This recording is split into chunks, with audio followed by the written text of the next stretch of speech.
This video will help you sleep and relax. But before we begin, I would like to know which city you're from and what time you're watching this. Now, subscribe to the channel, relax, and let's begin. I've always considered myself a practical person. Born and raised in rural Michigan, I've spent most of my life outdoors, hunting since I was old enough to hold a rifle. Nothing about the woods has ever scared me. Until last month. It happened during deer season. I'd been having a rough time tracking anything decent during daylight hours, so I decided to take my 3 hounds, Rusty, Blue, and Cooper, out for a night hunt. Nothing unusual about that. I've done it hundreds of times before.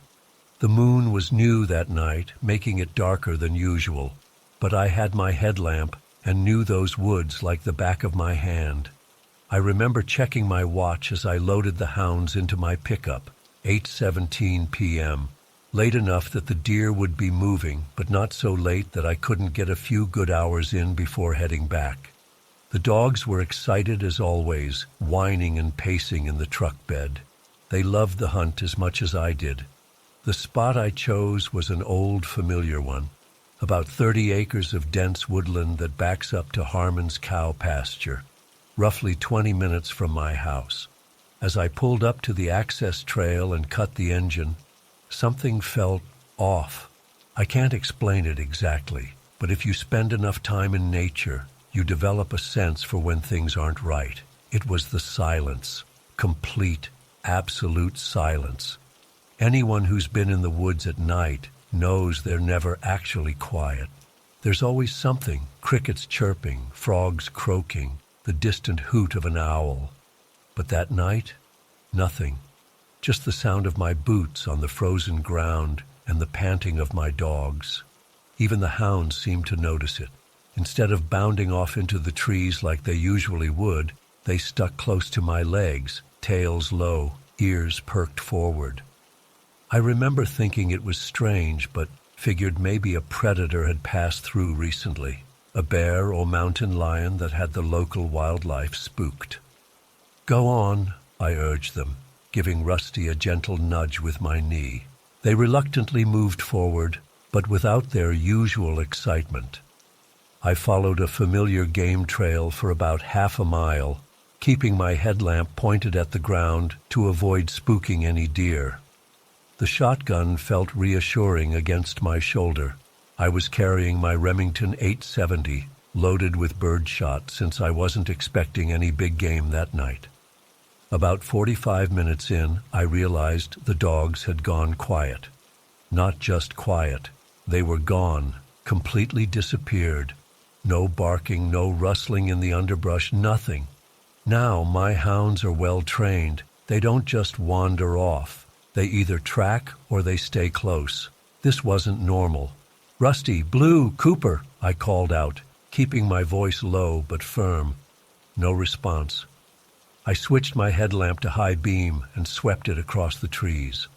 Nothing moved in the harsh white light. My heart rate picked up a bit. Not from fear, not yet anyway, but from confusion. Where the hell had they gone? I figured they might have picked up a scent and headed toward the pasture, so I decided to cut through a small patch of dense brush to get there faster. The thorns caught on my hunting jacket as I pushed through, cursing under my breath. The silence was really getting to me now. It felt like the forest was holding its breath. When I finally broke through the thicket and stepped into the clearing of Harmon's pasture, I froze. What I saw made absolutely no sense. The entire ridgeline beyond the pasture, maybe a quarter-mile away, was bathed in red. Not the orange red of a distant fire or the flashing red of emergency vehicles. This was a pure, unnatural crimson that seemed to illuminate the tree line from within. It stretched impossibly far, at least half a mile in each direction, and it didn't flicker or pulse like any light source I'd ever seen. It was steady, unwavering, like someone had taken a red filter and placed it over the entire world. I stood there for what felt like minutes, trying to make sense of it. Forest fires don't glow like that. Northern lights don't appear that low or that red. And the way it perfectly outlined the ridge, not spilling over or illuminating anything else. It was like the trees themselves were glowing. My first thought, stupidly, was that some kind of military exercise was happening. But out here, miles from any base, and that wouldn't explain the unnatural silence or my missing dogs. I took a few hesitant steps into the pasture, my boots sinking slightly into the dew-dampened grass. The red light didn't change or respond to my movement. It just sat there, defying explanation, making my skin crawl. I'm not proud to admit this, but I was scared, not nervous or uneasy, legitimately afraid in a way I hadn't felt since I was a child. There was something fundamentally wrong about that light, something that didn't belong in this world. I ejected the birdshot from my shotgun and loaded a slug instead. Not that I thought a gun would help against whatever was causing this, but the familiar action steadied my nerves. I had a choice to make, investigate further or get the hell out. Every instinct I had was screaming at me to leave, to put as much distance between myself and that crimson glow as possible. But my dogs were still out there somewhere. "Rusty," I called again, louder this time. My voice sounded small and swallowed in the unnatural silence. No barking came in response. As I stood there debating what to do, I noticed something else. The air felt charged, like right before a thunderstorm, but without the humidity or wind. The hair on my arms stood up beneath my jacket, and there was a faint metallic taste in my mouth. That was the deciding factor. Whatever was happening wasn't natural, and I wasn't about to become another mysterious disappearance in the Michigan backwoods. I turned and began walking quickly back the way I'd come, no longer concerned about moving quietly. The trek back to my truck seemed to take 3 times longer than the journey in. Every few steps I'd glance over my shoulder, half expecting to see that red glow following me through the trees. But the forest behind me remained dark. When I finally reached my pickup, I threw my shotgun onto the passenger seat and fired up the engine. The dashboard clock read 10:42 p.m. I'd been out there for just over 2 hours, though it felt much longer.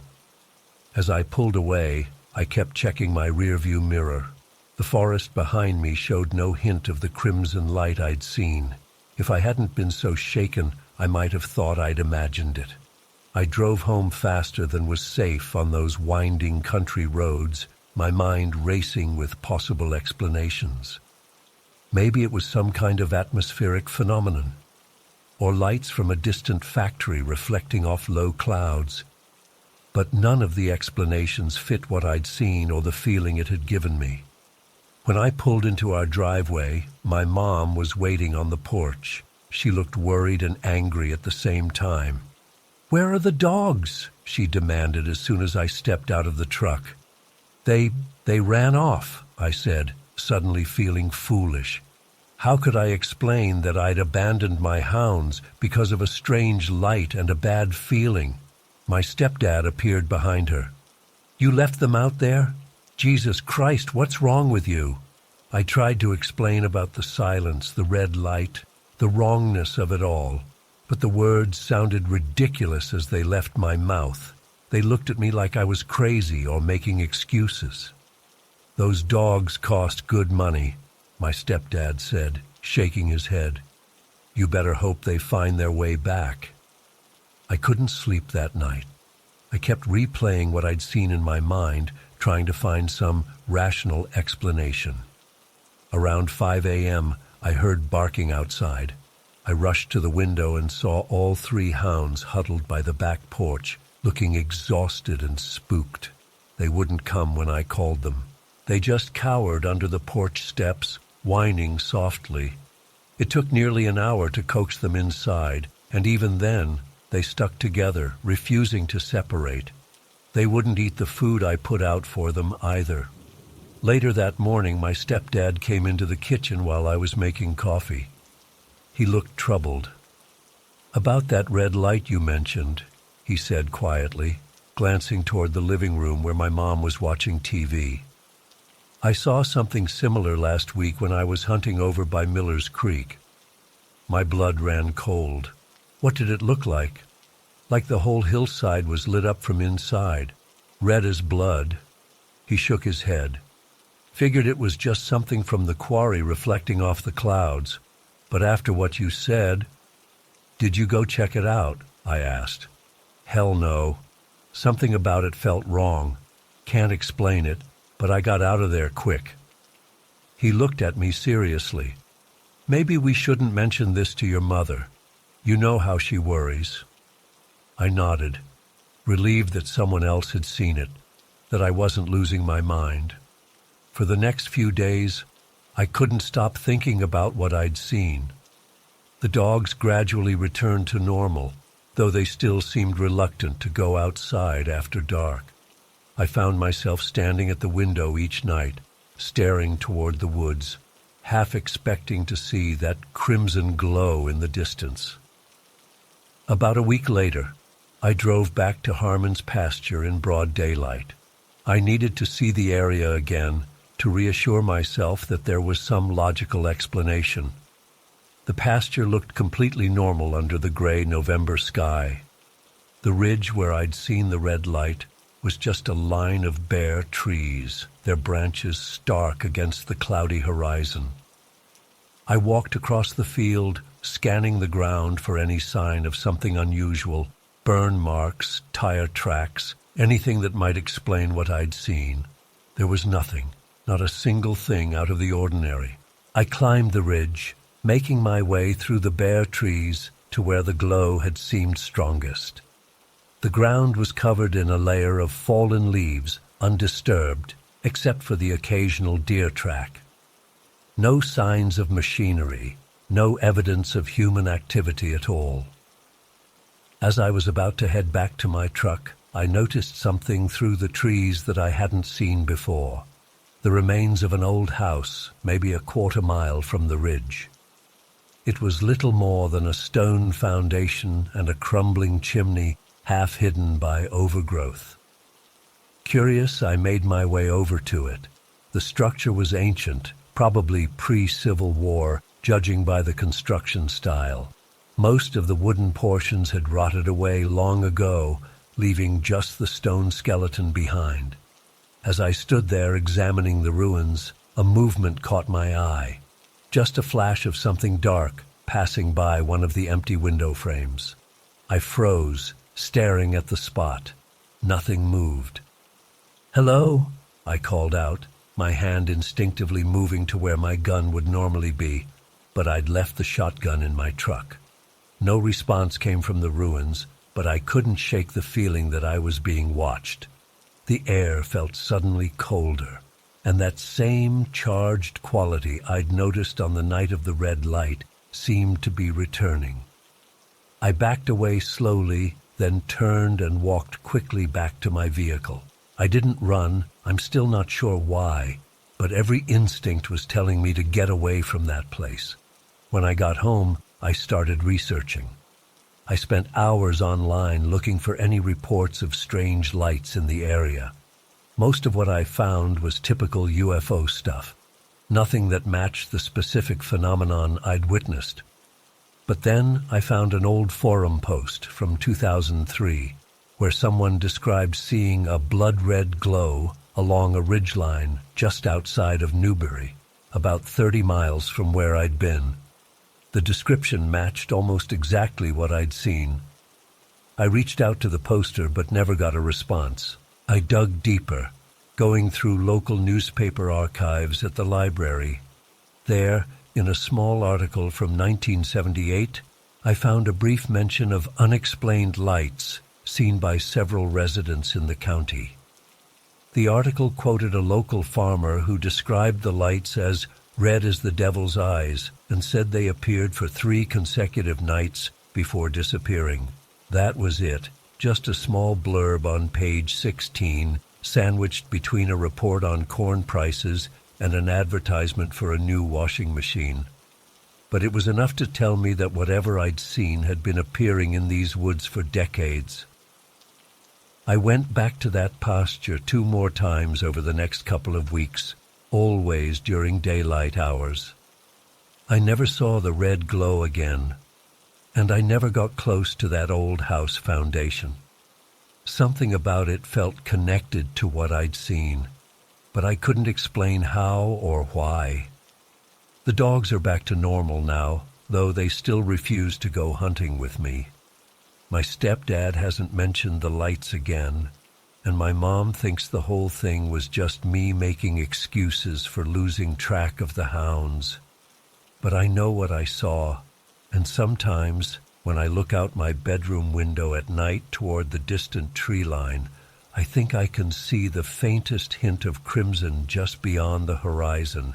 I don't go night hunting anymore, but I keep watching the woods after dark, wondering when the crimson glow will return and what might come with it next time.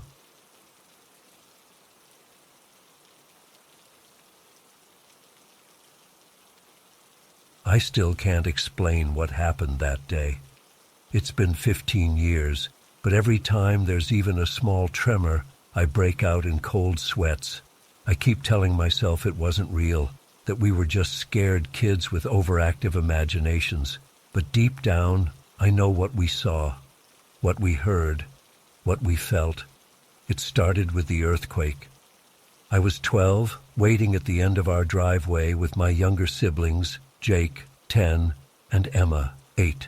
Our house was built on the side of Black Ridge Mountain, part of a small community of about 2,000 people. Most mornings we'd stand at the bottom of our long gravel driveway, waiting for the school bus to lumber up the winding mountain road. That morning was different. I remember the birds had stopped chirping suddenly, which I thought was weird. Then came this low, rumbling sound, almost like a massive truck was coming around the bend. But instead of getting louder, it just seemed to spread. The gravel under our feet started to shift and dance. Emma grabbed my arm so hard it left marks. "Is that an earthquake?" Jake asked, his voice shaking more than the ground. Before I could answer, the real shaking began. It wasn't violent like you see in movies, more like standing on a waterbed while someone pushes it from below. But it was enough. Our lunchboxes toppled over, spilling Jake's juice box across the gravel. Emma started crying. I remember being frozen, my mind struggling to process what was happening. We didn't get earthquakes in our area, at least not ones you could actually feel. It only lasted maybe 15 seconds, but it felt way longer. When it stopped, we stood there, not knowing what to do. Then our mom came running down the driveway in her bathrobe, calling our names. "Are you all okay?" she asked, pulling Emma into a hug. We were fine, just shaken up. Mom herded us back to the house, where Dad was already checking the news on his phone. School was canceled, which, under normal circumstances, would have been awesome, but I could tell my parents were worried. Dad kept going outside to look up at the ridge above our house, where a few small rocks had tumbled down during the quake. "That ridge has always been unstable," I heard him tell Mom in the kitchen. "This might have loosened things up." Mom nodded. "Kids, I want you to stay away from the slope today, okay? No hiking, no exploring, just stay in the yard." We promised we would, and we meant it at first. About an hour later, my best friend Eric showed up on his bike. Eric lived about a mile down the mountain, and we'd been friends since kindergarten. He was this skinny kid with glasses too big for his face and a perpetual look of excitement. That day, he was practically vibrating with energy. "Dude, did you feel that? That was so crazy," he said, dropping his bike in our yard. "My mom says it was a 4.7. School's canceled, and my parents are both at work. Want to go check out the ridge?" I hesitated. My parents said to stay away from there. Eric rolled his eyes. Come on, man. When's the next time we're going to get a chance to see earthquake damage? It'll be educational. Jake, who'd been listening from the porch, piped up, I want to go. Me too, Emma chimed in, never wanting to be left out. I should have said no. I should have remembered my promise to our parents. But Eric had this way of making bad ideas sound like once-in-a-lifetime opportunities. And honestly, I was curious too. Fine, but we'll just go up to the lookout point and back. No further, I said, trying to sound responsible. We told Mom we were going to play in the backyard, which technically wasn't a lie since our backyard extended quite a ways up the mountain before hitting the property line. We grabbed some water bottles and snacks, and I stuffed a small flashlight in my pocket. Not because I thought we'd need it, but because I always carried one. Dad had gotten me into the habit. The trail up to the ridge was one we knew well. We'd hiked it dozens of times with our parents. It wound through pine trees and rocky outcroppings, gaining about 300 feet of elevation over a half-mile. Usually it was an easy climb, but that day something felt different. The forest was quieter than normal. No squirrels darting around, no birds calling. Even the insects seemed hushed. It smells weird, Emma said as we climbed higher. She was right. There was a strange metallic odor in the air, like pennies left in the sun. I figured it was just dust from the earthquake, maybe some minerals exposed by the shaking. When we reached the lookout point, we could see over the entire valley. Our town looked tiny from up there, nestled between the mountains. But we weren't interested in the view that day. We were looking for earthquake damage. Look over there. Eric pointed toward a section of the ridge about 50 yards from the lookout. The ground looks different. He was right. There was a dark line cutting across the hillside that hadn't been there before. We moved closer, curiosity overwhelming any sense of caution. What we found was a crevice, maybe 3 feet wide and stretching about 20 feet across the slope. It hadn't been there the last time we'd hiked up, which was only a week earlier. The earthquake had split the ground open. Whoa, Jake whispered, peering down into it. It's deep. The crevice was narrow, but looked like it went down at least 10 feet before opening into some kind of space. The metallic smell was stronger here, wafting up from below. We should check it out, Eric said, already setting his backpack down. No way, I said. That's definitely not safe. The ground could still be unstable. Eric picked up a rock and dropped it into the crack. We listened as it bounced off the sides, then heard a distinct clatter as it hit bottom. Sounds solid to me. Come on, don't be a baby. I felt that familiar mix of annoyance and peer pressure. We don't have proper lights, I argued, knowing it was a weak excuse. So we'll come back with lights, Eric grinned. After lunch, your parents will still be watching the news and stuff. They won't notice if we're gone for an hour. I should have put my foot down. But there was something about that crevice, something that tugged at my curiosity. Maybe it was the weird smell, or the unusual silence around it, or just the fact that the earth had literally split open in our backyard. Whatever it was, I found myself nodding. Okay, but we need better flashlights, and rope maybe. Eric's face lit up. I've got a lantern in my garage, and my dad's climbing rope. I'll get them and meet you back here after lunch. We agreed to the plan, then headed back down to the house. Lunch was quiet, with the local news playing in the background as reporters talked about the earthquake. There hadn't been any major damage in town, just some items knocked off shelves and one broken window at the hardware store. The scientists they interviewed said it was an unusual event for our area, but not unheard of. I barely heard any of it. My mind was on the crevice and what might be waiting inside. After lunch, we told our parents we were going to Eric's house to play video games. Another lie that made my stomach twist with guilt. Eric met us at the base of the trail with his dad's old camping lantern and a coil of blue nylon rope. "Got everything we need," he said proudly. The climb felt longer the second time. The day had warmed up, and sweat stuck my t-shirt to my back. Emma was dragging behind, and I almost suggested turning around. But the pull of the crevice was too strong. When we reached it again, the metallic smell seemed even stronger. Eric set down his backpack and pulled out the lantern, clicking it on. The white LED light looked stark and artificial in the afternoon sun. "Who's going first?" Jake asked, an edge of nervousness in his voice. "I will," Eric volunteered, surprising none of us. "Can you hold the rope?" he asked me. We tied the rope around his waist, and I anchored myself against a nearby tree. The crevice was narrow enough that Eric could brace himself against both sides as he lowered himself down. He disappeared from view, the lantern light casting eerie shadows up from below. "Oh, man," we heard him call up. "Guys, you gotta see this. It opens up into a cave." That was all it took. One by one, we lowered ourselves down, with Emma going last, complaining the whole time about the tight squeeze.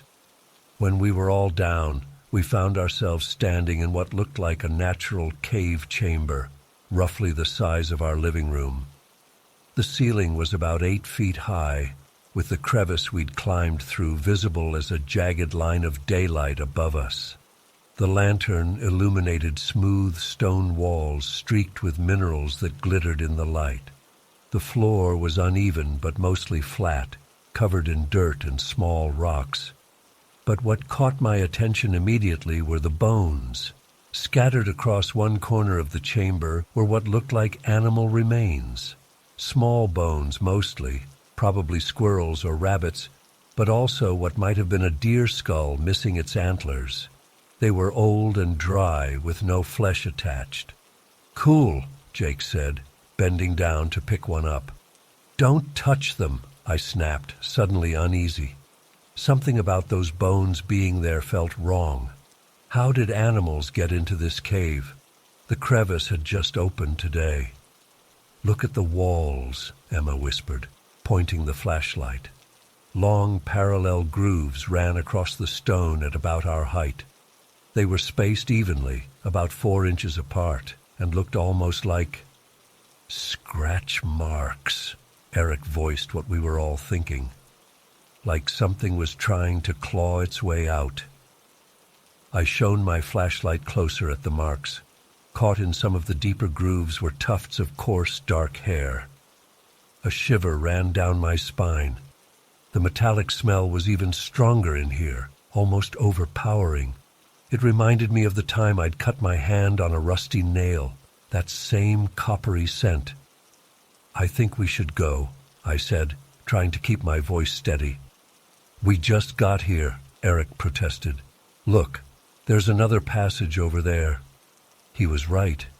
On the far side of the chamber, a dark opening led deeper into the mountain. It was larger than the crevice we'd come through, large enough to walk through without stooping. "No way," I said. "We don't know how stable this place is. There could be aftershocks." But Eric was already moving toward the passage, lantern held high. "Just a quick peek, then we'll go." I looked at Jake and Emma. They both seemed uncertain but weren't objecting. The responsible thing would have been to grab them and climb back out. Instead, I followed Eric. The passage sloped gently downward, curving to the right. The air grew cooler as we descended, and the sound of our footsteps echoed strangely. After about 30 feet, the passage opened into another chamber, much larger than the first. Our lights couldn't reach the far walls or ceiling, but they did illuminate something that made us all stop dead in our tracks. The floor of the chamber ended about 10 feet ahead of us, dropping away into darkness.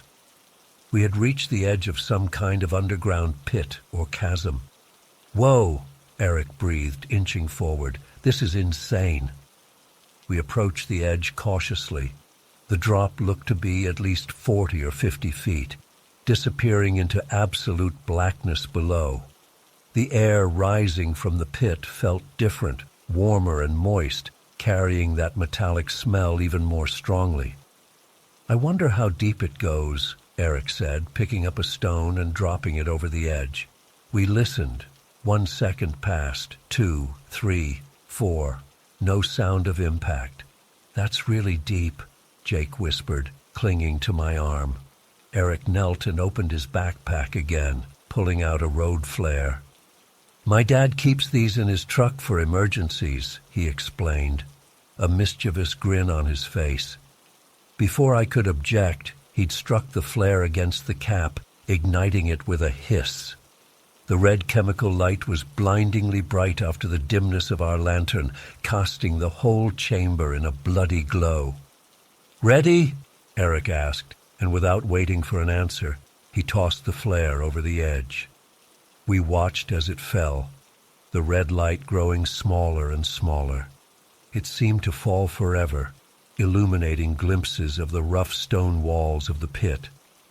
Then, suddenly, the light began to move strangely, not falling straight down anymore, but swinging as if caught in a current.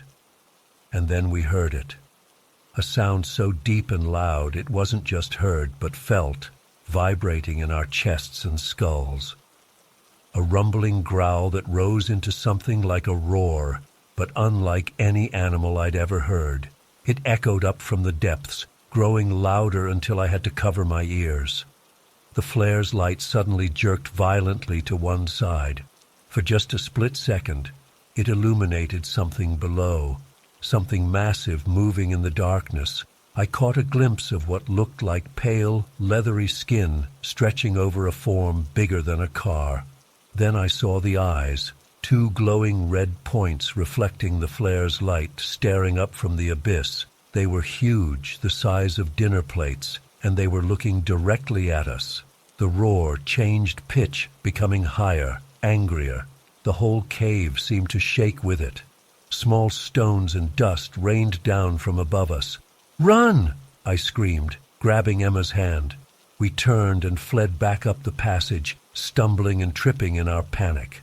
Behind us, the roaring continued, and I swear I could hear something else, a scraping, sliding sound, like something enormous dragging itself up the walls of the pit. Eric was ahead of me, his lantern bouncing wildly, casting our shadows into grotesque fleeing shapes on the walls. Jake was sobbing as he ran. Emma's nails dug into my palm. We burst back into the first chamber, gasping for breath. The light from the crevice above had never looked so welcome. "Get up the rope," I yelled. "Eric, you first, then Emma." Eric didn't argue. He scrambled up the rope with an agility born of terror. Emma went next, with Jake and me helping to boost her up. All the while, that horrific sound was getting closer, echoing up the passage we'd just fled through. Jake went third, practically flying up the rope in his desperation to escape. I was last, my hands shaking so badly I could barely grip the rope.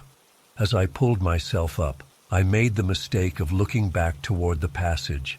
Something was moving in the shadows there, something big. I caught a glimpse of those red eyes again, now at the entrance to the passage. They fixed on me with a terrible intelligence. I don't remember climbing the rest of the way.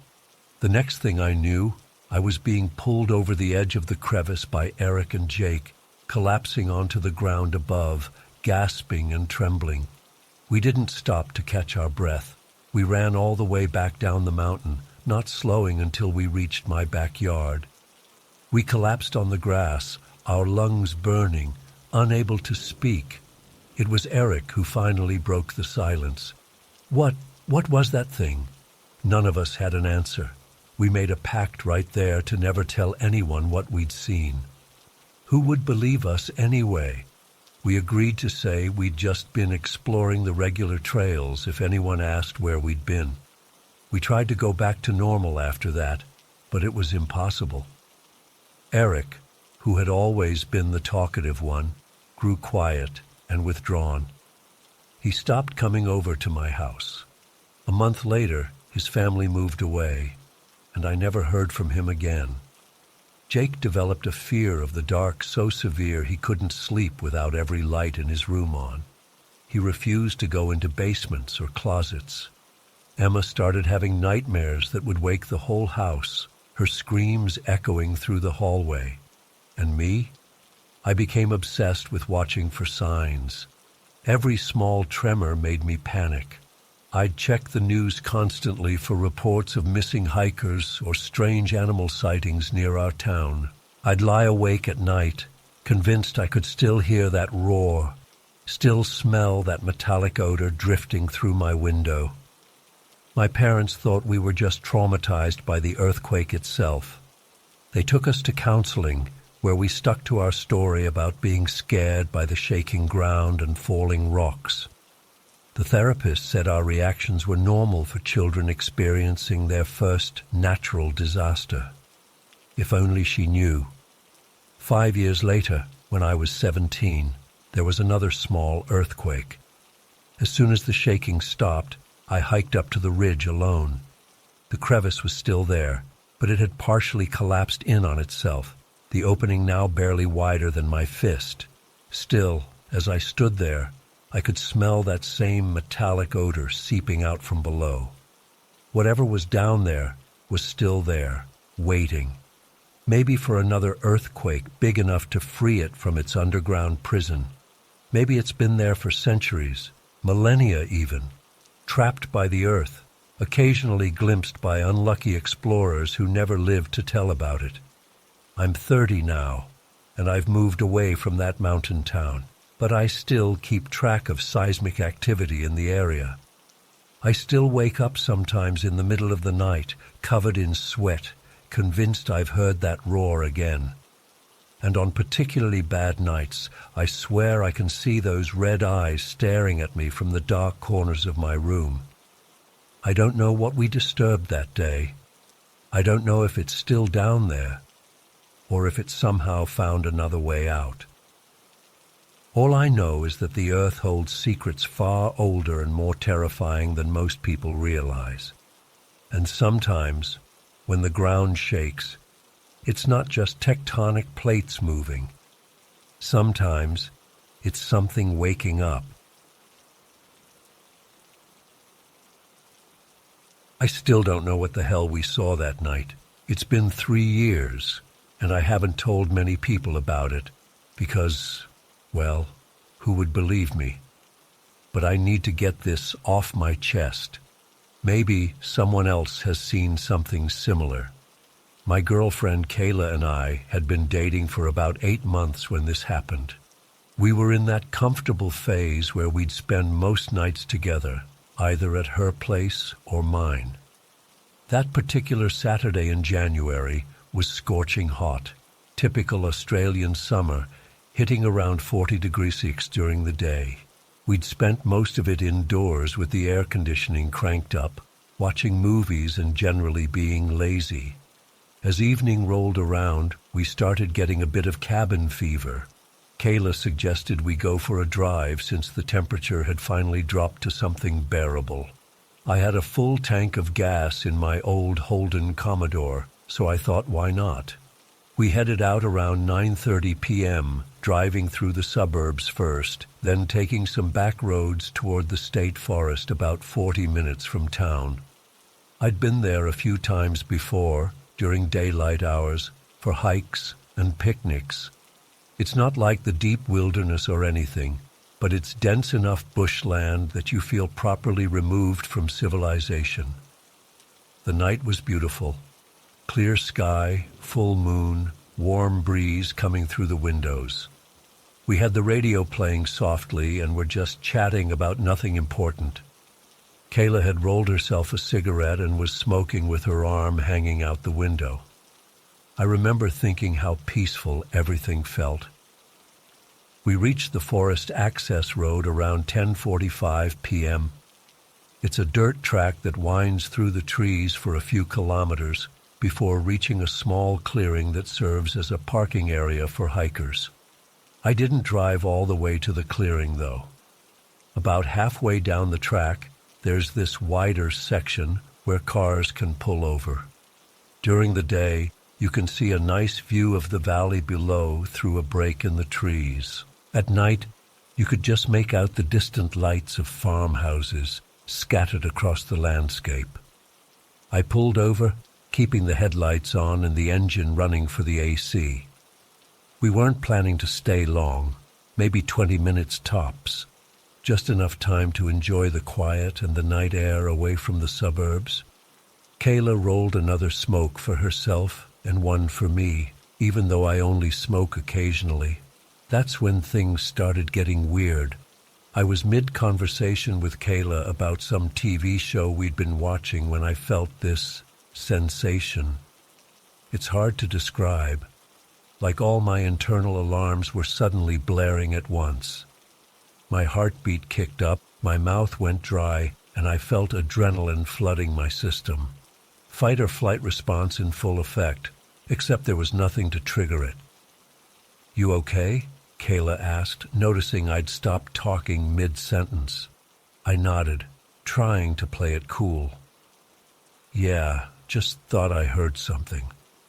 I didn't want to freak her out by saying I suddenly felt like we were in danger for no apparent reason.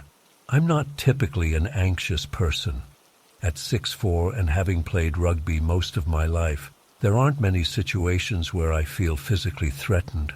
But sitting there in my car, I suddenly felt small and vulnerable. I lit the cigarette Kayla had rolled me, hoping it would calm my nerves. As I took a drag, I scanned the tree line where my headlights illuminated about 15 meters of bush before fading into darkness. Nothing seemed off at first, just the usual gum trees, some scrubby bushes, and the start of a hiking trail that disappeared into the dark. Then I noticed something odd. The tree line looked different. There was a spot where I could have sworn a large shadow or tree trunk had been blocking the moonlight from hitting the grass. Now that spot was illuminated, like something dark had moved. "Did you see that?" I asked, my voice sounding strained even to my own ears. "See what?" Kayla was looking at her phone, scrolling through Instagram. Before I could explain, I realized something else. The forest had gone completely silent. No cicadas, no rustling leaves, no distant calls of night birds. Nothing. In the Australian bush, especially on a summer night, that's not normal. There's always noise, constant background chatter of insects and wildlife. But now, nothing but the sound of our breathing and the soft hum of the car's idling engine. "Martin, what's wrong?" Kayla must have finally picked up on my tension. She put her phone down and followed my gaze toward the tree line. "I don't know," I admitted. "Something feels off." As soon as I said it, the feeling of dread intensified. It was overwhelming, like a physical weight pressing down on my chest. I've never felt anything like it before or since. It wasn't just fear. It was a certainty that something was very, very wrong. That's when I saw it. Along the hiking trail, maybe 30 meters away at the edge of where my headlights could reach, something was moving toward us. At first, I thought it might be a kangaroo or wallaby, but the movement was all wrong. It was low to the ground, crawling on all fours, but not like any animal I'd ever seen. "Kayla," I said quietly, "do you see that? On the path." She leaned forward, squinting through the windshield. I heard her breath catch. "What the fuck is that?" The thing, I don't know what else to call it, was moving slowly, deliberately, not trying to hide its approach, just steadily coming toward us along the dirt path. Australia doesn't have large predators like bears or wolves or big cats, but looking at this thing, my brain was screaming predator. in a way I can't explain.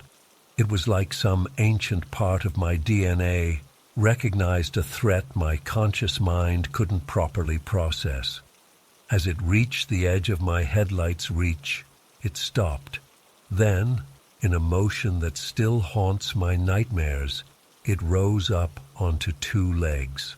Standing upright, it was huge. I'm 6'4", and this thing would have towered over me by at least a meter. Its proportions were all wrong. Arms way too long, nearly touching the ground even as it stood. Its body was covered in what looked like yellowish off-white fur, matted in places. But it was the head that really got to me. It was shaped like a dog's or a wolf's, but larger, with a long snout and pointed ears, and it was staring right at us. I couldn't move, literally could not move a muscle. It was like I was paralyzed, trapped in my own body as this thing just looked at me, not at the car, not at the headlights, but at me, like it could see straight through the windshield and into my eyes. I don't know how long we stared at each other, probably only seconds, but it felt like hours. Then Kayla gasped next to me, and whatever hold it had on me broke. I grabbed her arm, probably too hard, she had bruises the next day, and hissed, "We need to go, now." I didn't wait for her response. I threw the car into reverse, spun the wheel hard, and slammed on the accelerator. The tires kicked up dirt and stones as we shot backward down the track. I nearly hit a tree trying to turn around, but somehow managed to get the car facing back toward the main road. As we sped away, I couldn't help glancing in the rearview mirror.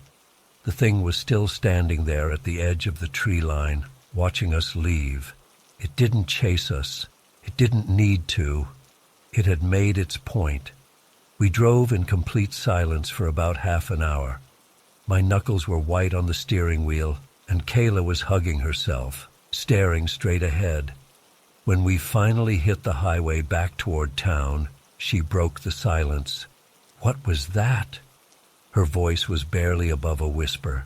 "I don't know," I said honestly. "I've never seen anything like it." "It was looking at us," she shuddered, "like it knew us." That was exactly how it felt. Not just like it saw us, but like it knew us, recognized us somehow.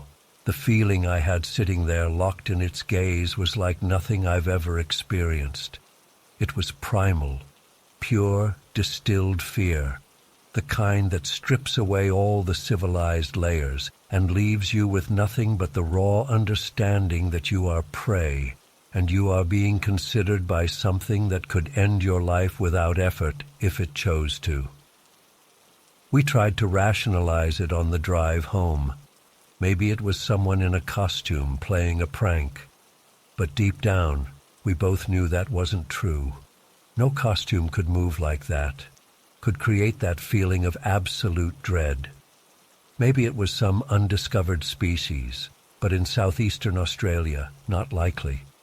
Some kind of mass hallucination brought on by... What? We hadn't been drinking. We weren't on drugs. When we got back to my place, neither of us wanted to be alone. We slept with the lights on that night, jumping at every little sound. The next morning in daylight, we tried to laugh it off, told ourselves we'd freaked ourselves out over nothing. But we both knew better. I've been back to that forest since then, but only during daylight hours and never alone. I haven't seen anything strange again, but I can't shake the feeling that I'm being watched whenever I'm there. The experience changed something fundamental in how I view the Australian bush. I used to feel at home there.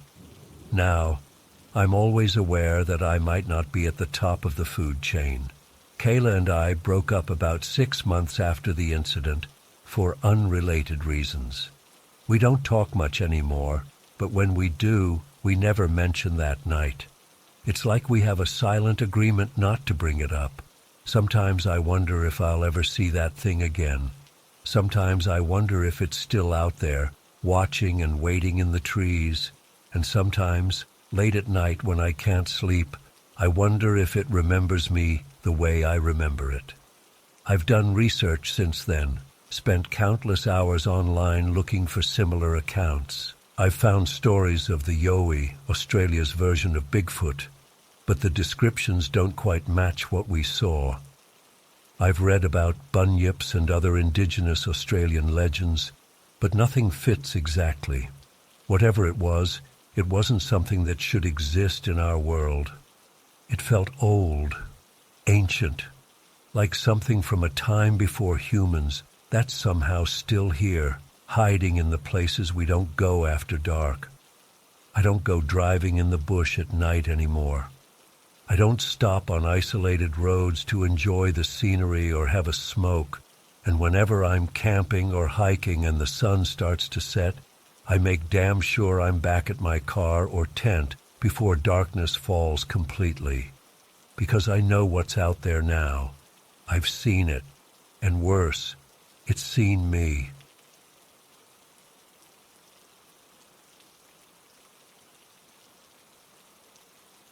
I still get goosebumps thinking about what happened last summer, July 2017. The memory is seared into my mind, and I've spent countless nights trying to make sense of it all. I'm not usually the type who believes in the supernatural or anything like that, but what my girlfriend Eliza and I experienced that day in the Michigan woods, I just can't explain it rationally. We were driving from Evanston up to Petoskey, where Eliza's parents have this beautiful lakefront cottage. It's about a 6-hour drive, and we were taking turns behind the wheel of my old Honda Civic. The first few hours were pretty uneventful, just typical highway driving through Chicago traffic and into Michigan. Around hour 4 is when things started getting weird. We'd veered off the main interstate to take a more scenic route through western Michigan. It seemed like a good idea at the time, avoiding highway traffic, seeing some nature, making the drive more interesting. The GPS said it would only add about 20 minutes to our total trip time. The road narrowed to just 2 lanes as we entered the Huron-Manistee National Forest area. I remember commenting to Eliza about how dense the trees were. They formed this complete canopy over the road, like driving through a tunnel. Beautiful, but also kind of eerie, especially as the afternoon started fading. It was around 4 p.m., still plenty of daylight, but under those trees, it felt much darker. "Look at that," I said, pointing to what looked like some old brick structure barely visible through the trees. I've always been fascinated by abandoned places, and I'd brought my metal detector on this trip, hoping to find some cool historical stuff near the lake. I hadn't expected to stumble across anything interesting during the drive. As we continued, I noticed more structures, mostly just foundations or partial walls peeking through the underbrush. I started getting really curious. This whole area must have been some kind of settlement at one point. "Hey, do you mind if we stop for a bit?" I asked Eliza. "I just want to check out those old buildings. Might find something cool." Eliza was tired from the drive and said she'd rather stay in the car and nap. "Just don't be too long," she warned.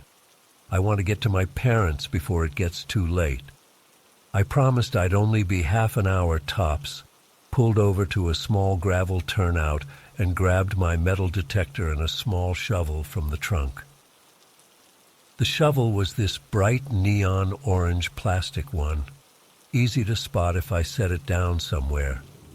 I also took my phone to keep track of time and snapped a quick picture of the car's location so I wouldn't get lost. The forest was quiet in that weird way that forests get sometimes, where it seems like all sound is muffled by the trees and undergrowth. I made my way toward the nearest structure, which was only about 50 yards from the road. It was just a foundation with some crumbling brick walls, nothing special. My metal detector didn't pick up anything interesting either. But deeper in, maybe another 100 yards or so, there was a larger brick building, more intact than the others. It looked like it might have been some kind of utility building. The roof was gone, and nature was reclaiming it with vines and small trees growing up through the floor, but the walls were mostly standing. I spent about 20 minutes exploring this building, sweeping my metal detector across the ground. I found a few old nails and what might have been part of a door hinge, but nothing really worth keeping. I set my shovel down near what must have been the doorway while I knelt to examine a metal object partially buried in the dirt. That's when I first noticed something was off. I heard a twig snap somewhere behind me. I looked up, thinking maybe Eliza had decided to join me after all, but there was no one there, just trees and undergrowth. "Hello?" I called out, feeling a bit foolish. No answer, of course. I went back to digging, but a minute later I heard more movement, this time like someone walking through bushes, a rustling sound that seemed to circle around the building. Again I called out, and again got no response. Could be an animal, I thought. Michigan has deer, raccoons, even bears. But this didn't sound like an animal. The movements were too deliberate, too human. A wave of uneasiness washed over me. I suddenly felt like I was being watched. You know that feeling, like there are eyes on you. It was intense. The hair on the back of my neck stood up, and I had this overwhelming urge to get back to the car. I stood up quickly and went to grab my shovel, but it wasn't where I'd left it. The bright orange handle should have been clearly visible against the dark earth and brick, but it was gone. I looked around, thinking maybe I'd misremembered where I put it, but it was nowhere to be seen. That's when panic started to set in. Something or someone had taken my shovel while I was just a few feet away. I hadn't heard anyone approach close enough to take it. How was that possible? More rustling. Closer now. Coming from multiple directions. I abandoned the shovel and started making my way back toward the road, trying to keep calm, but walking quickly. The feeling of being watched intensified, and I could swear I heard footsteps matching my pace, staying just out of sight in the dense undergrowth. When I finally broke through the tree line and saw the car, I felt a flood of relief. Eliza was sitting up in the passenger seat, looking tense and alert, not napping like I'd expected. I practically ran the last few yards and jumped into the driver's seat, locking the doors as soon as I was inside. "What's wrong?" I asked, noticing how pale she looked. "There was a kid," she said, her voice shaking slightly. "A boy. He just came out of the woods and stood right there." She pointed to a spot about 10 feet from the car. "What do you mean? Like a lost kid?" I asked, confused. She shook her head. "No, there was something wrong about him. He was dirty, like really dirty. His clothes were all torn up, and he just stood there staring at me. Didn't say anything, didn't move, just stared." "How old was he?" "I don't know, maybe 7 or 8. But Thomas, his face, it was so blank, and he just appeared out of nowhere, and then, when I blinked, he was gone. I felt cold all over." "How long ago was this?" "Just a couple minutes before you came back. That's why I'm awake. I was going to come find you." I told her about my experience, the noises, the missing shovel, the feeling of being watched. We both sat there for a moment, trying to process what was happening. I pulled out my phone, thinking maybe we should call someone, but I had no service. Typical. "Let's just get out of here," Eliza said, and I couldn't agree more. I was about to start the car when Eliza suddenly screamed and grabbed my arm. "Thomas, he's there!" I looked up and felt my blood freeze. Standing at the edge of the woods, right where Eliza had pointed earlier, was a small boy, just as she'd described, dirt-smeared face, ragged clothes that looked like they hadn't been washed in months. But what struck me most was his eyes. They weren't black like in those urban legends, but they were empty somehow. No emotion, no curiosity, nothing you'd expect to see in a child's eyes.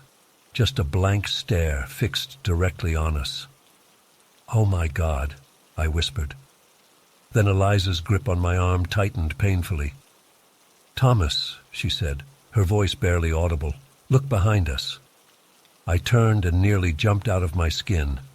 Another boy, identical to the first one, was standing just at the tree line behind our car. Same dirty face, same tattered clothes, same empty stare. They could have been twins. "Start the car," Eliza urged, her voice rising with panic. "Start the car now." My hands were shaking so badly I could barely get the key in the ignition. The whole time, neither boy moved or made a sound. They just stood there, watching us with those vacant eyes. The engine roared to life, and I threw the car into drive, tires spitting gravel as we peeled out onto the road. I was driving too fast for the conditions, but all I could think about was putting distance between us and whatever those children were. I kept glancing in the rearview mirror, and what I saw still haunts me. Both boys had moved to the edge of the road and were watching our car disappear. Then, in perfect unison, they turned and melted back into the forest. It wasn't like they ran away or walked away. They seemed to just fade into the trees, like they were part of the forest itself. We drove in silence for several miles, both of us too shocked to speak. Finally, when we were back on a larger road with other cars around, Eliza spoke up. "What the hell was that?" "I don't know," I admitted. "Lost kids, maybe? From some nearby property?" But even as I said it, I knew that explanation didn't make sense. Those weren't normal children. The way they moved, the way they stared, the way they appeared and disappeared, it wasn't natural. When we finally got cell service again, I called the county sheriff's office. The deputy who answered seemed unsurprised when I described our location and experience. "Yeah, we've had reports like that before along that stretch," he said casually, like I was calling about a pothole. "Nothing we can ever verify, though. No missing children in the area match that description." "So you're saying this has happened to other people?" I asked. "From time to time. Most folks think it's just kids from one of the isolated properties playing pranks on travelers. Nothing's ever come of it, but his tone suggested he didn't fully believe that explanation either. After we hung up, Eliza and I spent the rest of the drive researching on her phone. The area had stories of something called melonheads, supposedly feral children with enlarged heads living in the forests of western Michigan. Other accounts mentioned black-eyed kids trying to get people to let them into their cars or homes. Neither legend perfectly matched what we saw, but they were close enough to make my skin crawl. By the time we reached her parents' cottage in Petoskey, we'd come up with several possible explanations.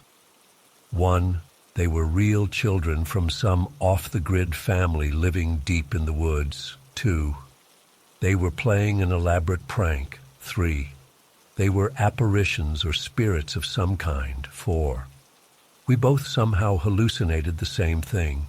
None of these explanations satisfied us. Real children don't disappear like that. Pranksters don't move with that eerie silence or take a shovel without being noticed. Hallucinations don't typically happen to two people simultaneously with the same details. We tried to enjoy our week at the cottage, but that encounter stayed with us. We kept bringing it up, comparing details, trying to make sense of it, and one detail kept bothering me more than anything else. Those boys were identical, not just similar, identical. Same height, same build, same clothes, same dirty face, like copies of the same child. For our return trip to Evanston, we mapped a completely different route. Adding almost 2 hours to our drive, just to avoid that stretch of forest road. Neither of us was willing to risk seeing those children again. It's been almost 6 months now, and I still think about it constantly. I've tried researching the history of that area, looking for any clues about what those abandoned buildings might have been, or any local legends beyond the Melonhead story. I found mentions of an old tuberculosis sanatorium that operated in that general region in the early 1900s, and some vague references to an orphanage, but nothing conclusive that would explain what we saw. Sometimes I wonder if I should go back, in daylight, with more people, properly prepared. But then I remember those blank stares, the way they moved without making sound, how my shovel disappeared without a trace, and I know I never want to set foot in those woods again. I don't know what those children were. I don't know if they meant us harm or were just curious. But whatever they weren't natural.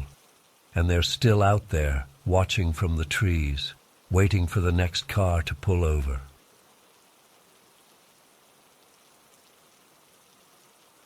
I didn't want to go to this wedding. My cousin Shelley isn't even someone I'm close with, and the drive to northwestern Pennsylvania from Pittsburgh took way longer than the GPS said it would. But my mom insisted I ride with Uncle Grant, Aunt Beverly, and my cousin Jeff since we were all staying at the same cabin rental. "It'll save gas," she said. Whatever. The first red flag should have been when we lost cell service about 20 minutes after turning off the main highway. Uncle Grant kept squinting at his phone, trying to follow the rental company's directions, while Aunt Beverly nervously checked the paper printout. "There it is," Jeff said, pointing to a narrow turnoff marked by a weathered wooden sign nearly hidden by overgrown bushes. As we turned onto the gravel road, something inside me just sank. I can't explain it any other way, like my body was warning me before my brain could catch up. The rental photos online showed a charming woodland cabin with fresh paint and tidy landscaping. What loomed ahead of us after a half-mile drive down that winding road was not that. The cabin was clearly the same structure, but it looked decades older, with gray, peeling paint and a porch that slanted noticeably to one side. The steps leading up to it were weathered and split in places. "Well," Aunt Beverly said with forced cheerfulness, "it's got character." Uncle Grant parked our SUV in the clearing beside the cabin. As I stepped out, the first thing that hit me was the silence. Living in the city, you never realize how constant background noise is until it's gone. But this wasn't peaceful silence. It felt heavy, like something was pressing in on us from all sides. The dense pine trees surrounding the property seemed to absorb sound rather than create it. No birds chirping, no insects buzzing. "Alex, grab your bag and help with the cooler," Uncle Grant called, breaking the quiet. As I reached for my duffel in the trunk, I glanced up at the tree line. For a split second, I thought I saw something move, just a dark shape shifting between the trunks about 50 yards into the woods. I blinked, and it was gone. The wooden steps creaked ominously as we carried our stuff up to the porch. That's when I noticed the front door. Long, jagged scratches ran down its surface from about shoulder height to the doorknob. "What happened to the door?" I asked, shifting the cooler to my hip. Uncle Grant ran his fingers along the gouges. "Probably a dog. Previous renter must have had one that got excited." But those marks didn't look like any dog scratches I'd ever seen.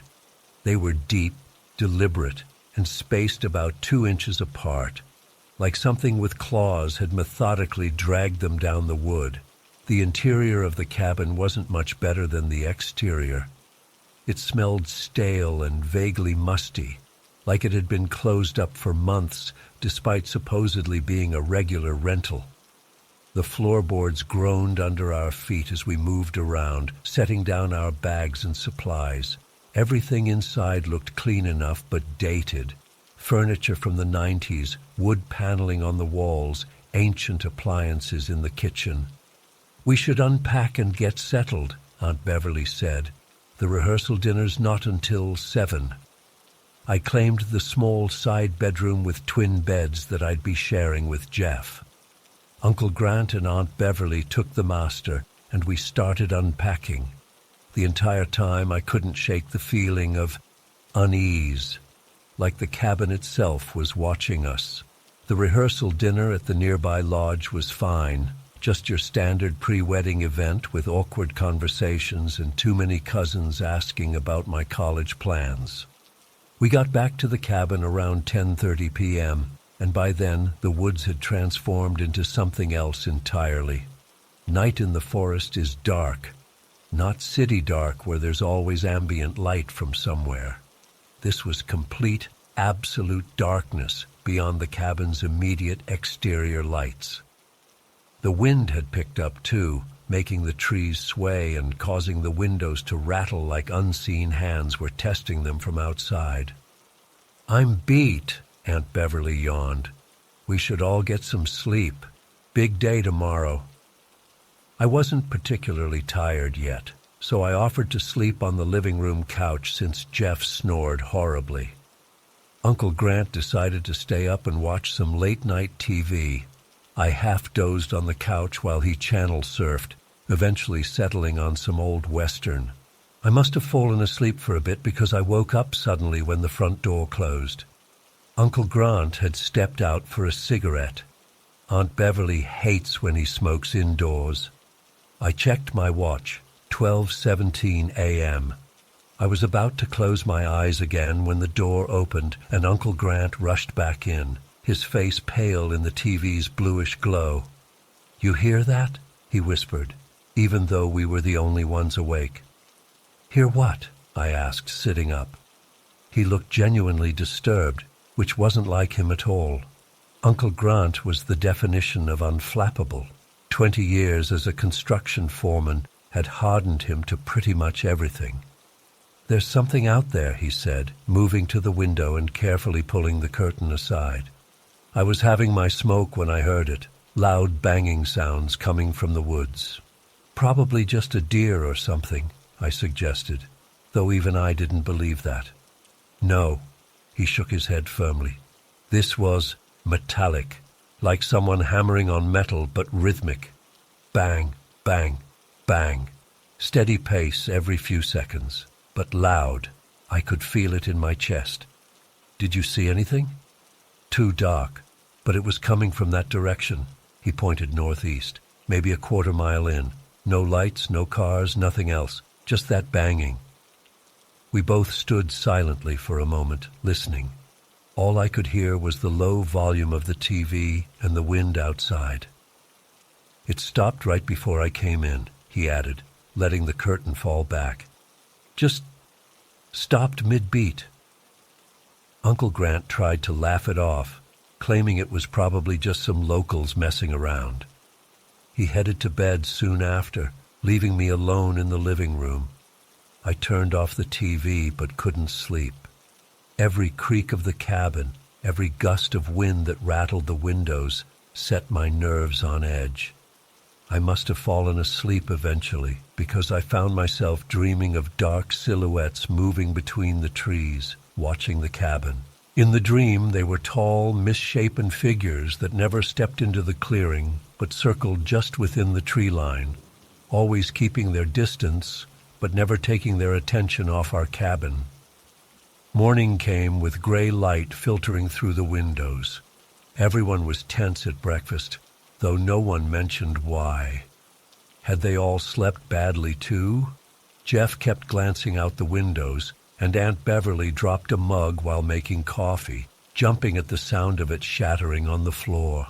"I need some air," I announced after helping clean up the broken ceramic. I stepped onto the porch, breathing in the cool morning air. That's when I noticed them, strange footprints in the muddy area near our car. The recent rain had softened the ground, and something had left a trail that circled our SUV completely. They weren't human footprints, at least not completely. They were elongated, much larger than any human foot, with what looked like claw-like indentations at the front. The stride length was all wrong, too wide for a person, unless they were over 7 feet tall.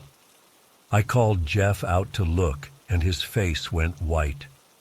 "What the hell made those?" he whispered. "I don't know," I admitted. "Bear, maybe?"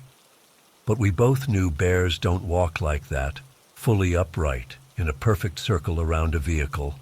We didn't tell Uncle Grant or Aunt Beverly. The wedding was that afternoon, and everyone was already on edge. We needed to get through this weekend and get out of here.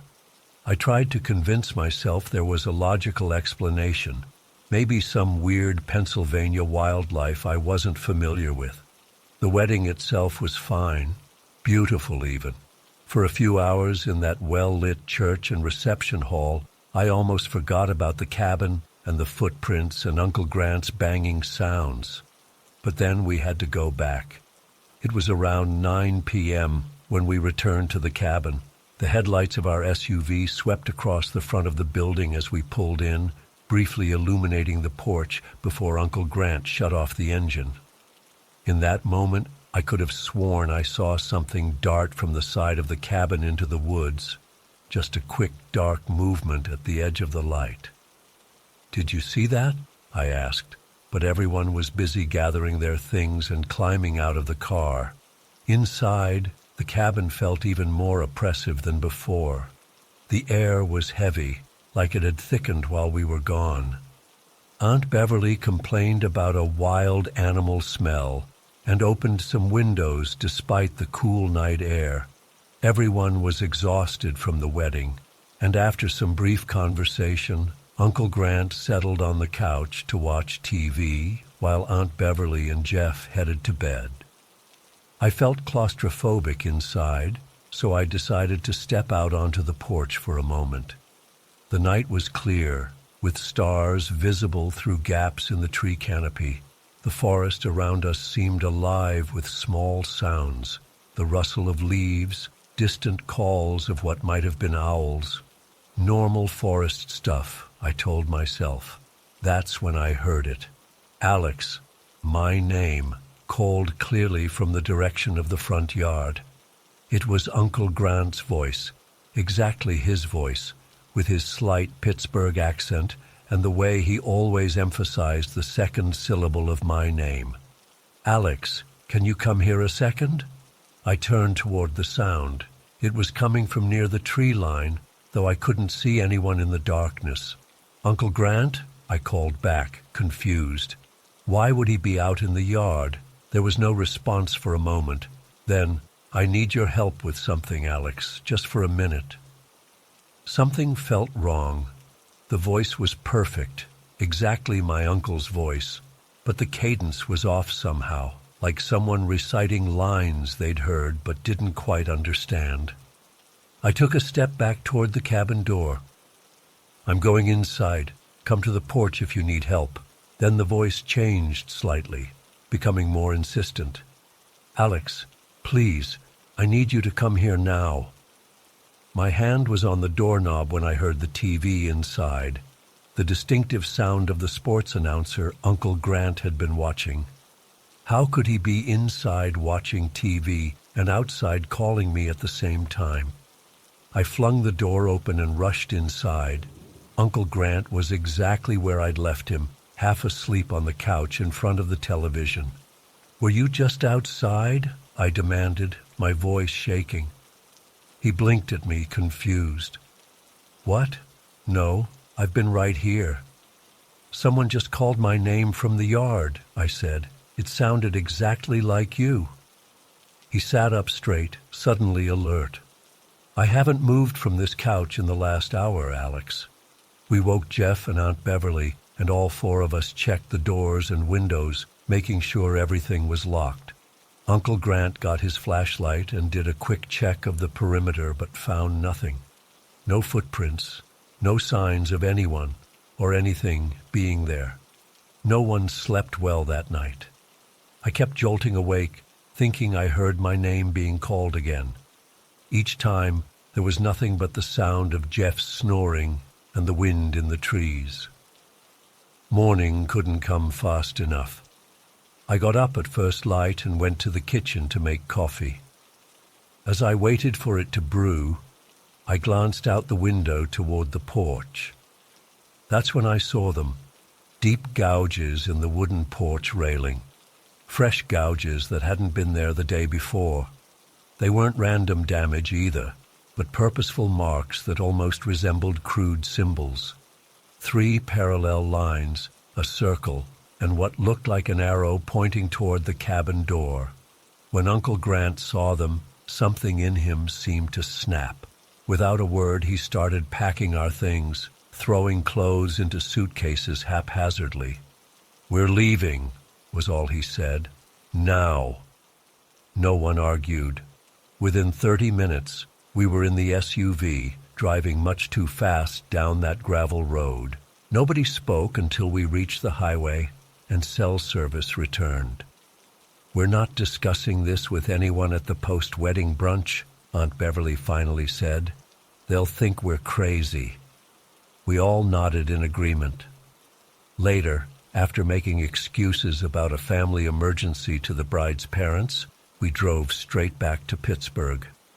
I couldn't stop thinking about what had happened, especially that voice calling my name. A week after we got back, I met up with my friend Martina, who's into folklore and weird history. When I described what happened, she went pale. "There are legends about creatures that can mimic human voices," she told me. "They use familiar sounds to lure people out at night." I started researching online, finding similar accounts from all over Appalachia and the Northeast. Unexplained knocking sounds, distorted animal calls, voices that sound exactly like loved ones calling from the darkness. They matched what we'd experienced perfectly. It's been 2 months now, and I still can't shake the feeling that something was out there in those woods. Something that watched us, learned our voices, and tried to get me to step into the darkness. Uncle Grant won't talk about it. He canceled his hunting trip this fall, the first time he's missed it in 20 years. I don't sleep well anymore, especially when it's windy at night. And I keep checking my phone, making sure I have service. Because sometimes late at night, I swear I can hear a faint, rhythmic banging in the distance. And occasionally, when I'm alone, I think I hear someone call my name in a voice that sounds just like mine. I've been sitting on this experience for almost 3 months now, and I still don't have any logical explanation for what happened. I need to write it down somewhere because it's eating me up inside, and maybe someone here has seen something similar. I work at Harmon's Hardware on the outskirts of Biloxi. It's just a regular job, nothing special. But that particular Thursday in July had been brutal. The AC in the store was struggling against the Mississippi summer heat, and we'd had a delivery of lumber that morning that I had to help unload and stack in the yard. By the time my shift ended at 7, I was completely wiped out. All I wanted was to get home, grab a cold beer, and collapse on the couch with Samantha and Benny. Benny's our bulldog mix. We rescued him from the shelter 2 years ago. He's usually this goofy, energetic dog who's always trying to sit in your lap, even though he weighs like 60 pounds. The sun was just starting to set when I pulled into our driveway. We rent this small ranch-style house about 2 miles from the main road, backed up against a stretch of swampland. It's actually really nice most of the time. Peaceful, private, and the rent's cheap because most people don't want to be this far out. The moment I walked through the front door, I knew something was off. Benny wasn't at the door to greet me like he always does. Instead, he was pressed up against our couch, staring at the back door. His ears were flat against his head, and he kept making this low, whining sound I'd never heard before. "What's wrong with Benny?" I asked Samantha. who was in the kitchen making dinner. She looked worried. "He's been like that for about an hour now. I tried to take him out to pee earlier, and he wouldn't go. Just stood at the door trembling and then ran back inside." I dropped my keys on the counter and went over to Benny, running my hand over his head. "What's up, buddy? You see something out there?" His eyes never left the back door, and I felt the hair on my arms stand up. It wasn't like him at all. "I need to take him out," I told Sam. "He's been inside all day while we were at work." She nodded, but I could tell she was uneasy. "Be careful, Jackson. He's really freaked out about something." I grabbed Benny's leash, which was unusual since our yard is fenced, but I figured he'd feel safer if he was connected to me. He reluctantly followed me to the back door, but his whole body was tense, and he kept looking up at me like he was begging me not to make him go outside. The moment I opened the door, I noticed how quiet it was. If you've ever been in southern Mississippi in the summer, you know there's always noise. Frogs, cicadas, birds, all kinds of critters making a racket. But our yard was dead silent. No buzzing, no croaking, nothing. Just the sound of the screen door creaking as it closed behind us. Benny stayed glued to my leg as we stepped onto the back porch. The air felt heavy, like right before a big storm, but the sky was clear with just the last bit of daylight fading. I flicked on the porch light, which cast long shadows across the yard. "Come on, buddy," I said, trying to sound normal. "Let's just do a quick walk around." We went down the porch steps, and Benny did his business right there on the patch of grass nearest the house. He was clearly not interested in going any further, but I was getting curious now. What had spooked him so badly? We walked around the side of the house toward our small tool shed. The neighbor's place is about 100 yards away through a stand of pine trees, and beyond that is nothing but swamp for miles. As we got closer to the shed, Benny suddenly froze, his whole body rigid. His eyes were fixed on something beyond the shed, where our property meets the tree line. That's when I saw it. At first I thought it was just the shadow of a cypress tree stretching in the dim light, but then it moved. It was tall, taller than our shed, which is at least 6 feet at the roof peak. It looked like a column of darkness, blacker than the shadows around it. It didn't have a clear shape, more like a mass that kept shifting and flowing. And it moved wrong, like it was sliding between the trees 1 second. Then it darted sideways faster than anything that size should be able to move. Too fast to be human, too large to be any dog or deer. Benny let out a yelp that turned into a howl, yanked the leash out of my hand, and took off running for the house. I didn't hesitate. I ran after him. My heart was hammering in my chest, and I kept expecting to feel something grab me from behind. I don't think I've ever moved that fast in my life. We burst through the back door, and I slammed it shut, turning the deadbolt with shaking hands. Benny ran straight to Samantha and pressed himself against her ankles, whimpering. "What happened?" she asked, her face going pale when she saw my expression. I was breathing hard, trying to make sense of what I'd just seen. "There's something out there, in the trees, something big." "Like what? A bear?" She looked skeptical. "There aren't supposed to be bears in our immediate area, though they've been spotted further north." "I don't know what it was," I admitted. "It didn't move like an animal. It was just wrong." I went to the window and carefully peered out into the yard. Everything looked normal now, still and quiet in the porch light. But I couldn't shake the feeling that something was out there, watching the house. The smart thing would have been to stay inside and leave whatever it was alone. But I've never been very smart when it comes to my curiosity. Plus, I felt stupid being afraid in my own yard. What if it was just a deer or something perfectly explainable? I'd be embarrassed if I called the police over nothing. I'm going to ask Walter if he's seen anything weird, I told Samantha. Walter's our closest neighbor, an older guy who's lived out here longer than anyone. If something strange was happening, he'd know about it. Don't go out there, Jackson, Samantha pleaded. Just call him. Cell reception is garbage out here, you know that, I said. I'll be right back. Lock the door behind me. I grabbed my flashlight and my pocket knife. Not much protection, but it made me feel better.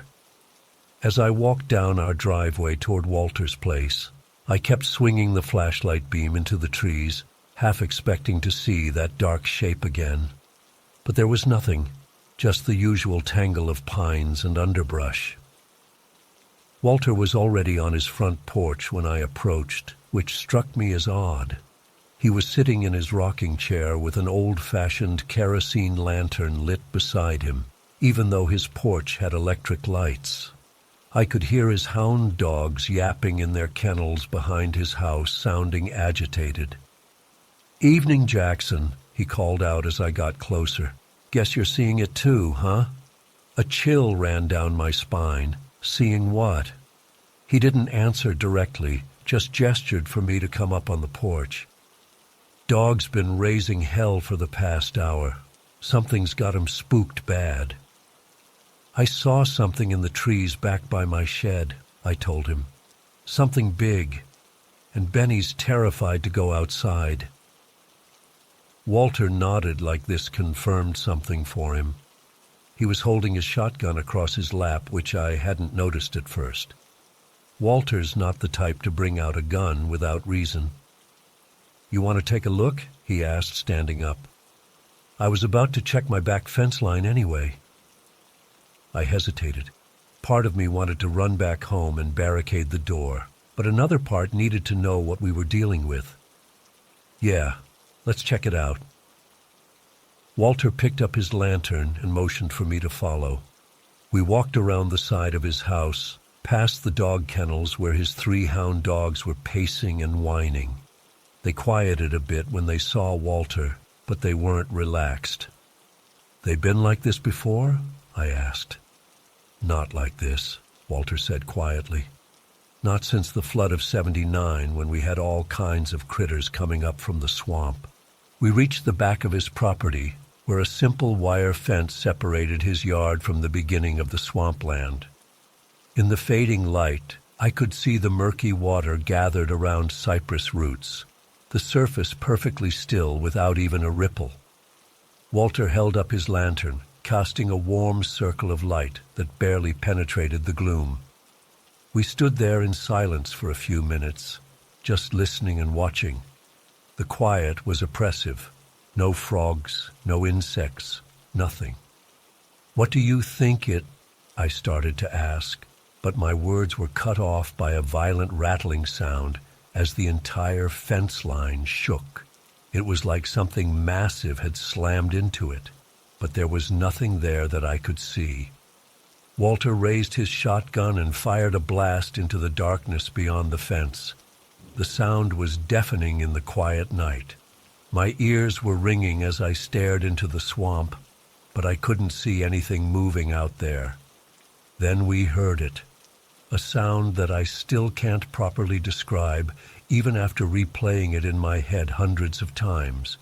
It was like a voice, but garbled and wet, making noises that weren't any language I've ever heard. The sounds seemed to come from everywhere at once, echoing through the trees and across the water. Walter's face went absolutely white in the lantern light. He grabbed my arm, his fingers digging in painfully. "We need to go, now." We started backing away from the fence, keeping our eyes on the swamp. The fence started rattling again, harder this time, shaking so violently that one of the posts splintered. And still, there was nothing visible causing it. Every instinct in my body was screaming danger. The sounds continued, those twisted liquid syllables that made my skin crawl. We turned and half ran back toward Walter's house, the dogs going crazy in their kennels as we passed. "What the hell was that?" I gasped when we reached his porch. Walter shook his head. "Don't know. Don't want to know." He looked older suddenly, his hands shaking as he set down the lantern. "You better get back to your place. Check on your girl." I nodded and thanked him, though for what exactly I wasn't sure. As I hurried back down the driveway toward my house, I kept looking over my shoulder, expecting to see that dark shape following me, but the path remained empty. Samantha was waiting by the front window and unlocked the door the moment she saw me. "What did Walter say?" she asked as I stepped inside. Benny was still huddled near the couch, watching the back of the house. I had barely begun telling her what happened when the entire house lurched. There's no other way to describe it. It was like something massive had struck the foundation. Pictures rattled on the walls, and a glass fell from the kitchen counter, shattering on the floor. Then came the sound, a massive bang that seemed to ripple through the neighborhood. The lights flickered, went out for a second, then came back on.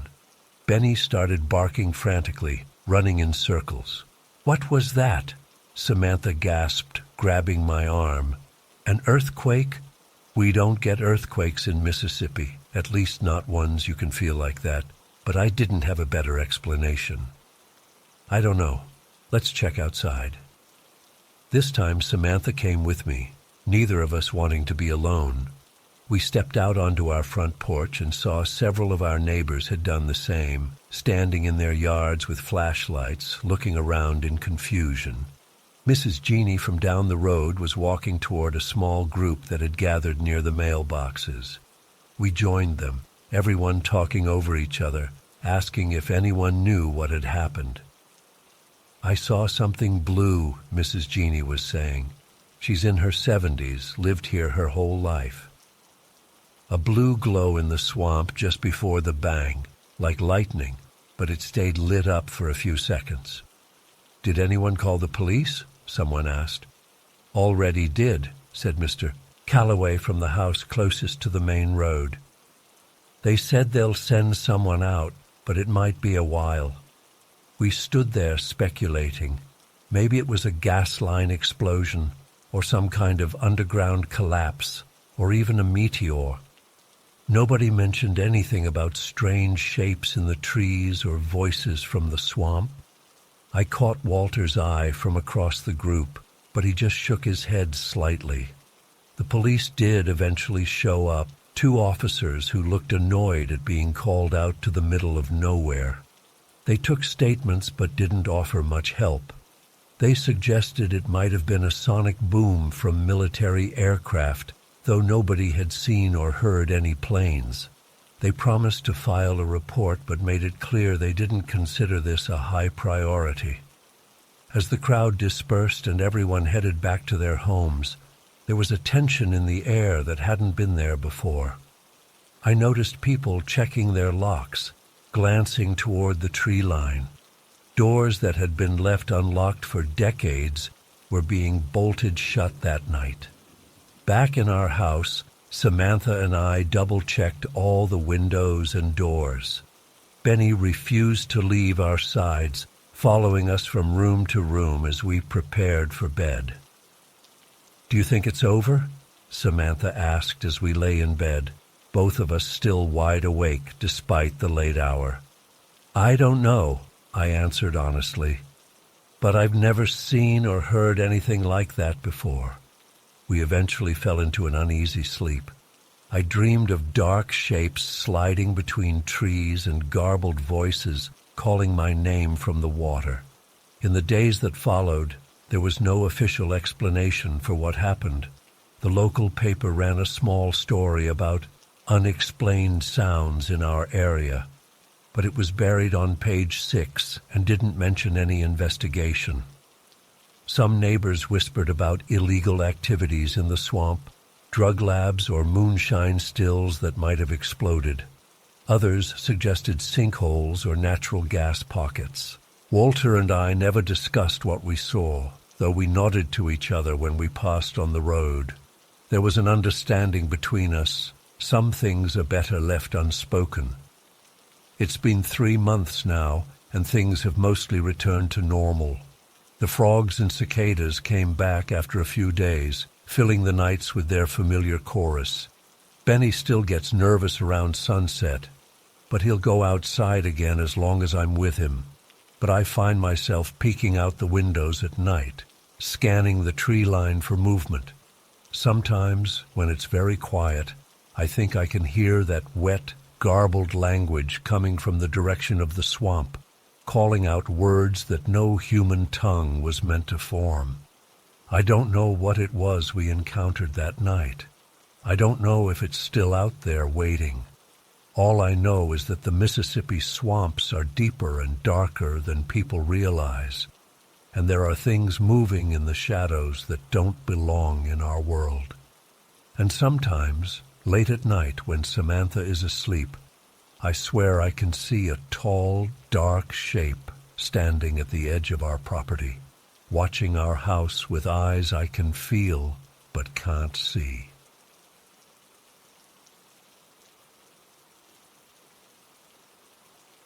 I still can't sleep when it storms. It's been almost 5 years now, but every time I hear thunder, I'm right back there in those woods behind our old place. My therapist says writing this down might help, but I'm not sure anything will make me forget what happened that night. I was 17 when it happened. We lived in this run-down house deep in the Appalachians, the kind of place where the nearest neighbor was 2 miles away, and the closest town was a 40-minute drive. The house itself was a piece of crap, honestly. The roof leaked in 3 different places, the plumbing only worked half the time, and the front door had this flimsy latch that would pop open if you slammed it too hard. My parents were in a small-time country band that played at local bars on weekends. That Friday, they had a gig at some place about an hour away.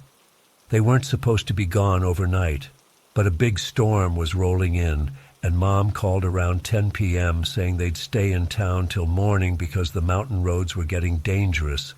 So it was just me, my little brother Eric, he was 9, and our dog Moose. Moose was this huge German Shepherd mix, like 90 pounds of muscle and fur. Dad kept him chained to this old rusted engine block on our screened porch at night.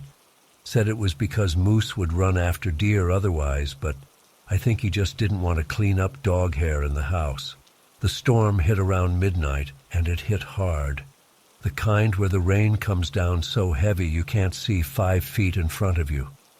The wind was making this howling noise through the gaps in our windows, and the thunder was so loud it made the whole house shake.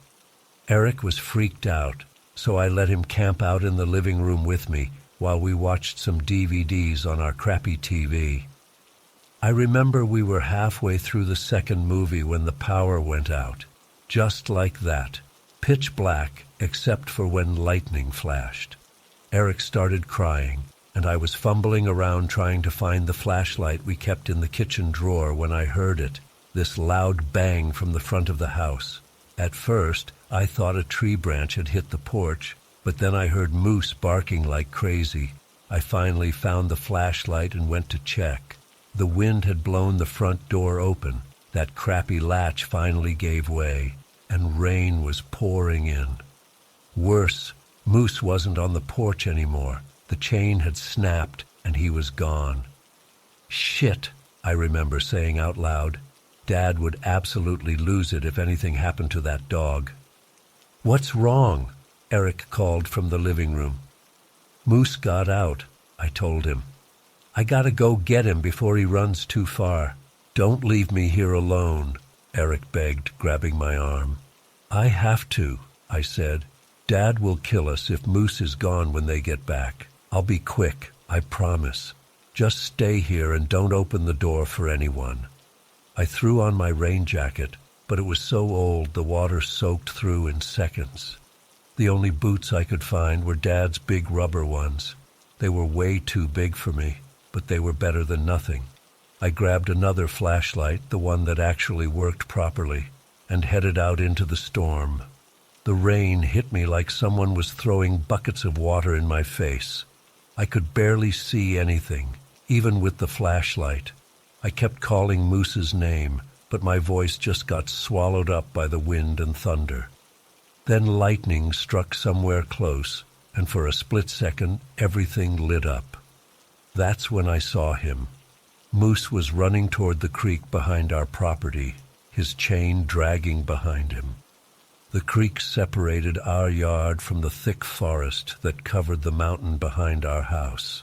I followed, slipping and sliding in the mud.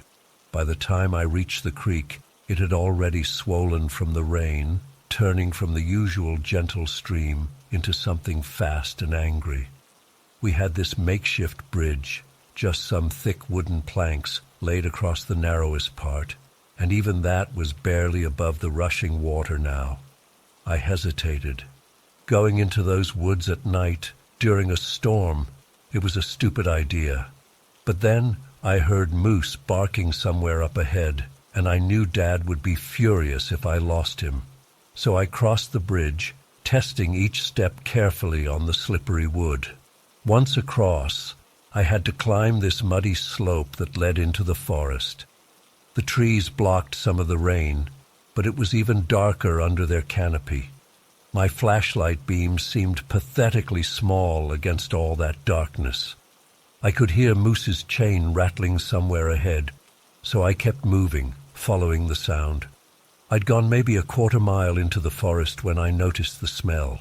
At first, I thought it was just the usual forest smell, wet leaves and dirt. But this was different. It was decay, like something had died and been rotting for days. Growing up in the mountains, I'd smelled dead animals before, roadkill, hunting leftovers. But this was stronger, much stronger. I almost turned back right then, but I heard Moose again, closer now, and kept going. The next flash of lightning showed me something I wish I hadn't seen, a deer carcass, or what was left of it. Just the rib cage, really, picked completely clean, lying in a small clearing. What bothered me wasn't just finding it there, it was how the bones looked. The edges were rough, like they'd been gnawed on by something with really strong jaws. Not chewed clean like you'd see with coyotes or normal predators. I moved past it, trying not to look too closely. The smell was getting worse, making me gag. The rain had let up slightly, but the thunder was still booming overhead. That's when I noticed something weird about the forest ahead of me. There was this patch, maybe 30 feet across, where it looked different. Every time lightning flashed, I could see the trees all around me, but this one section stayed completely dark, like the light couldn't reach it. It was just this void where trees should have been visible. I stood there, frozen, trying to make sense of what I was seeing, when Moose came crashing through the underbrush toward me.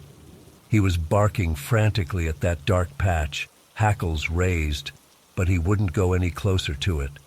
I was so relieved to see him that I lunged forward and grabbed his chain. "Come on, boy," I whispered, tugging him toward me. "Let's go home." But Moose wouldn't budge. He just kept barking at that darkness, his whole body tense. Then I heard it, a deep rumbling sound from higher up the slope. It wasn't thunder. This was different, lower. It vibrated through my chest and made my ribs feel like they were resonating. I'd grown up around bears, coyotes, and all kinds of wildlife, but I'd never heard anything make a sound like that. Moose finally stopped barking and whimpered, pressing against my legs. That's when I knew we needed to get out of there fast. Any dog that size showing that much fear, it meant something was very wrong. I started backing away, pulling Moose with me. We'd gone maybe 10 steps when there was this tremendous crash behind us, like a massive tree branch breaking under enormous weight. Without looking back, I turned and ran, Moose now leading the way down the slope. My foot caught on something, a root or rock, and I fell hard, losing my grip on Moose's chain. The flashlight flew from my hand and went out when it hit the ground. Now I was in complete darkness, except for the lightning flashes. I scrambled to my feet, mud caking my clothes. Another flash of lightning and I froze. Higher on the slope where we'd just been was something. A shape. Tall. Taller than any person I'd ever seen. And wrong somehow, like the proportions weren't right. The air around it seemed to bend, like looking through warped glass. I couldn't make out any details, just this distorted silhouette against the trees. The rumbling sound came again, louder this time, and I ran. I didn't care about the flashlight anymore. I just ran downhill as fast as I could without breaking my neck, following the sound of Moose's chain rattling ahead of me. I could hear something moving behind me, not running exactly, but making these heavy impacts on the ground that I could feel through my feet. The forest seemed to be getting thinner, and I realized we were nearing the creek again. When I reached the bank, Moose was already crossing the bridge. I followed, my dad's two big boots slipping on the wet wood. The creek had risen even higher, water now washing over the planks. I was halfway across when I heard a splash behind me, like something massive had entered the water. I didn't look back. I just ran the rest of the way, my feet somehow finding the planks, even though I could barely see them. Moose and I practically fell into our yard on the other side. I risked one glance back and saw nothing but darkness and rain. The bridge was still there, but something about it looked wrong in the dim light. I didn't stop to figure out what. We burst through the front door, and I slammed it shut, fumbling with the broken latch before shoving a chair against it. Eric was huddled on the couch, crying. "Riley, what happened? You're all muddy." I couldn't even answer him. I just stood there, dripping water and mud onto the floor, trying to catch my breath. Moose was pressed against the wall, whining softly, his eyes fixed on the door. I don't remember much else from that night. I know I cleaned myself up, changed clothes, and sat with Eric and Moose until we all fell asleep from exhaustion. The storm continued through the night, but nothing came to our door. My parents got back around noon the next day. Dad was pissed about the front door being damaged, but when I tried to explain what happened, he just said I should have tied Moose up better. "That dog's too valuable to lose," he said, not even asking if we were okay. I didn't tell them about what I'd seen in the forest. I knew they wouldn't believe me. But later that afternoon, when the rain had stopped, Dad went to check the property for storm damage. I heard him yelling from the direction of the creek and ran out to see what was wrong. The bridge was destroyed, not just damaged, destroyed.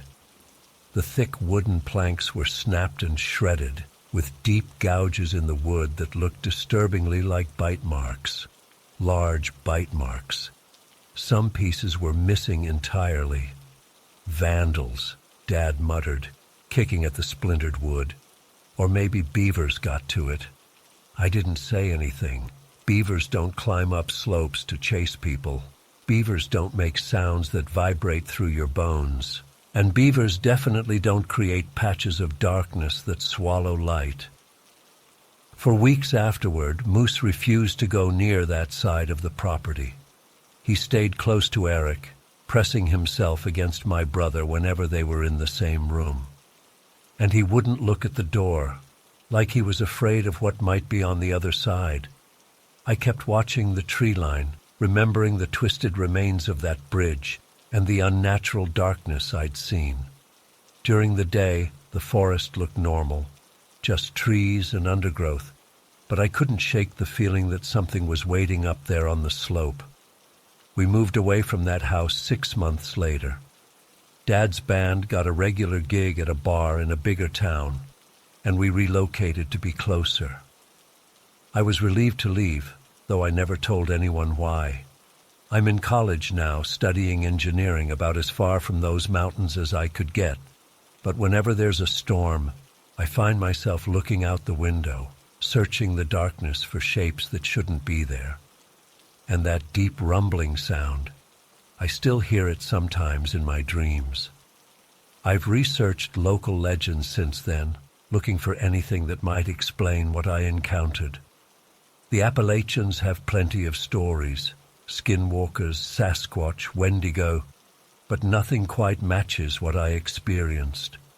Sometimes I wonder if it's still there, waiting in that patch of darkness, with gnawed bones scattered around it. All I know for certain is that whatever was in those woods that night wasn't anything natural, and the thought that keeps me up during storms isn't just that it exists, it's that it might not be the only one of its kind.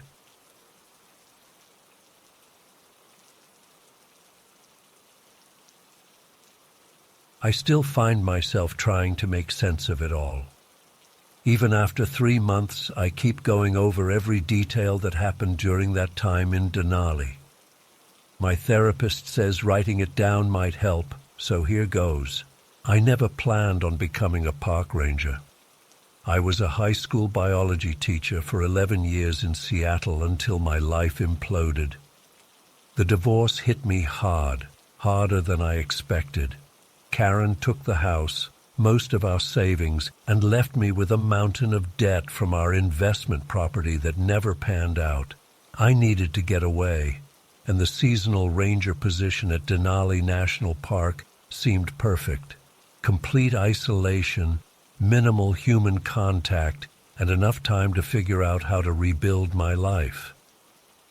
The National Park Service assigned me to a remote cabin near Wonder Lake. My supervisor, Ranger Martinez, joked that they only put the odd ones out there, since most rangers preferred stations with more amenities. The cabin was rustic but functional, a small bedroom, kitchen, living area, a basic bathroom, and an office space with radio equipment and weather monitoring systems. No internet, spotty satellite phone service, but the views were incredible. On clear days, Denali itself loomed in the distance, a massive presence that somehow made my problems seem smaller. My first 2 weeks were uneventful. I patrolled my assigned area, checked permits, and warned the occasional hiker about proper food storage and bear safety. I spent evenings reading by lantern light or sitting on my porch, watching the landscape change colors as the sun set. Alaska's summer brought long daylight hours, which helped keep my mind occupied.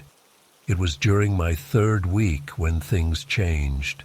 I was finishing my nightly radio check-in with Martinez when I heard it, a howl unlike anything I'd ever heard before.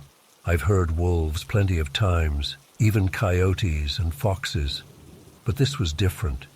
It started like a wolf howl, but descended into something deeper, more guttural, with almost human-like qualities. It felt like it was vibrating through my bones. I stepped outside with my flashlight, but saw nothing in the twilight. The sound came again, closer this time. I swept my light across the tree line, but caught only shadows. Something moved between the trees, something big. I went back inside and double-checked the locks. That night, I barely slept, lying awake listening to occasional howls that seemed to circle my cabin. In the morning, I found tracks. Not just any tracks, canine prints that circled my entire cabin in a perfect perimeter. But these weren't normal wolf or dog tracks. They were spaced oddly, almost as if the creature had been walking on its hind legs. I took photos and measurements thinking I'd show Martinez during our next check-in. The prints were nearly 8 inches long and deeply pressed into the soil, suggesting something heavy. I tried to rationalize it. Maybe a wolf with an injury forcing it to move strangely, or perhaps a bear with deformed paws. But deep down, I knew these explanations didn't fit what I'd seen and heard. 2 days later, we got a call about a missing hiker near Savage River. Tyler Ramirez, 28, hadn't returned to his campsite. With a storm system approaching, Martinez asked if I could check the trails in my sector. I packed my gear and headed out. The sky was already darkening with storm clouds when I found Tyler's backpack abandoned on a small ridgeline. It was surrounded by those same strange prints I'd found around my cabin. His tent was half set up nearby, as if he'd started making camp but left in a hurry. The prints led away from the campsite toward a small emergency shelter about 3 miles deeper into the backcountry. I should have called it in right then, but the radio was picking up nothing but static as the storm moved in. I decided to follow the tracks to the shelter, figuring Tyler might have sought refuge there. The wind was picking up, whipping snow and sleet horizontally as I made my way along the trail. About a mile from the shelter I saw it. Just for a moment, through a gap in the trees, a tall, dark figure standing on 2 legs at the edge of a clearing. It had the silhouette of a man, but with a distinctly canine head. When I blinked, it was gone. I told myself it was just the storm playing tricks on my vision. The emergency shelter was a small concrete structure built into a hillside. When I arrived, I found the door barred from the inside. "Hello? Park Service? Is someone in there?" I shouted over the howling wind. "Go away!" a terrified voice yelled back. "Tyler? Tyler Ramirez, I'm Ranger Nikolai. I've been sent to find you." After some convincing, he unbarred the door. Inside, Tyler was huddled in the corner, wrapped in an emergency blanket. His face was pale, eyes wide with fear. The shelter was cold, but he'd managed to light the small wood stove. "Thank God," he said when he saw my uniform. "It wouldn't let me leave." "What wouldn't let you leave?" "I don't know what it was.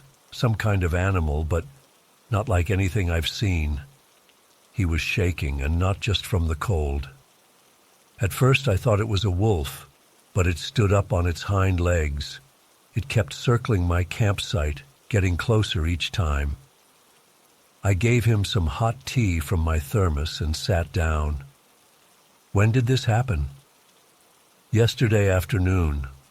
I tried to pack up and leave, but it kept cutting me off, herding me away from the trail back to the main campground.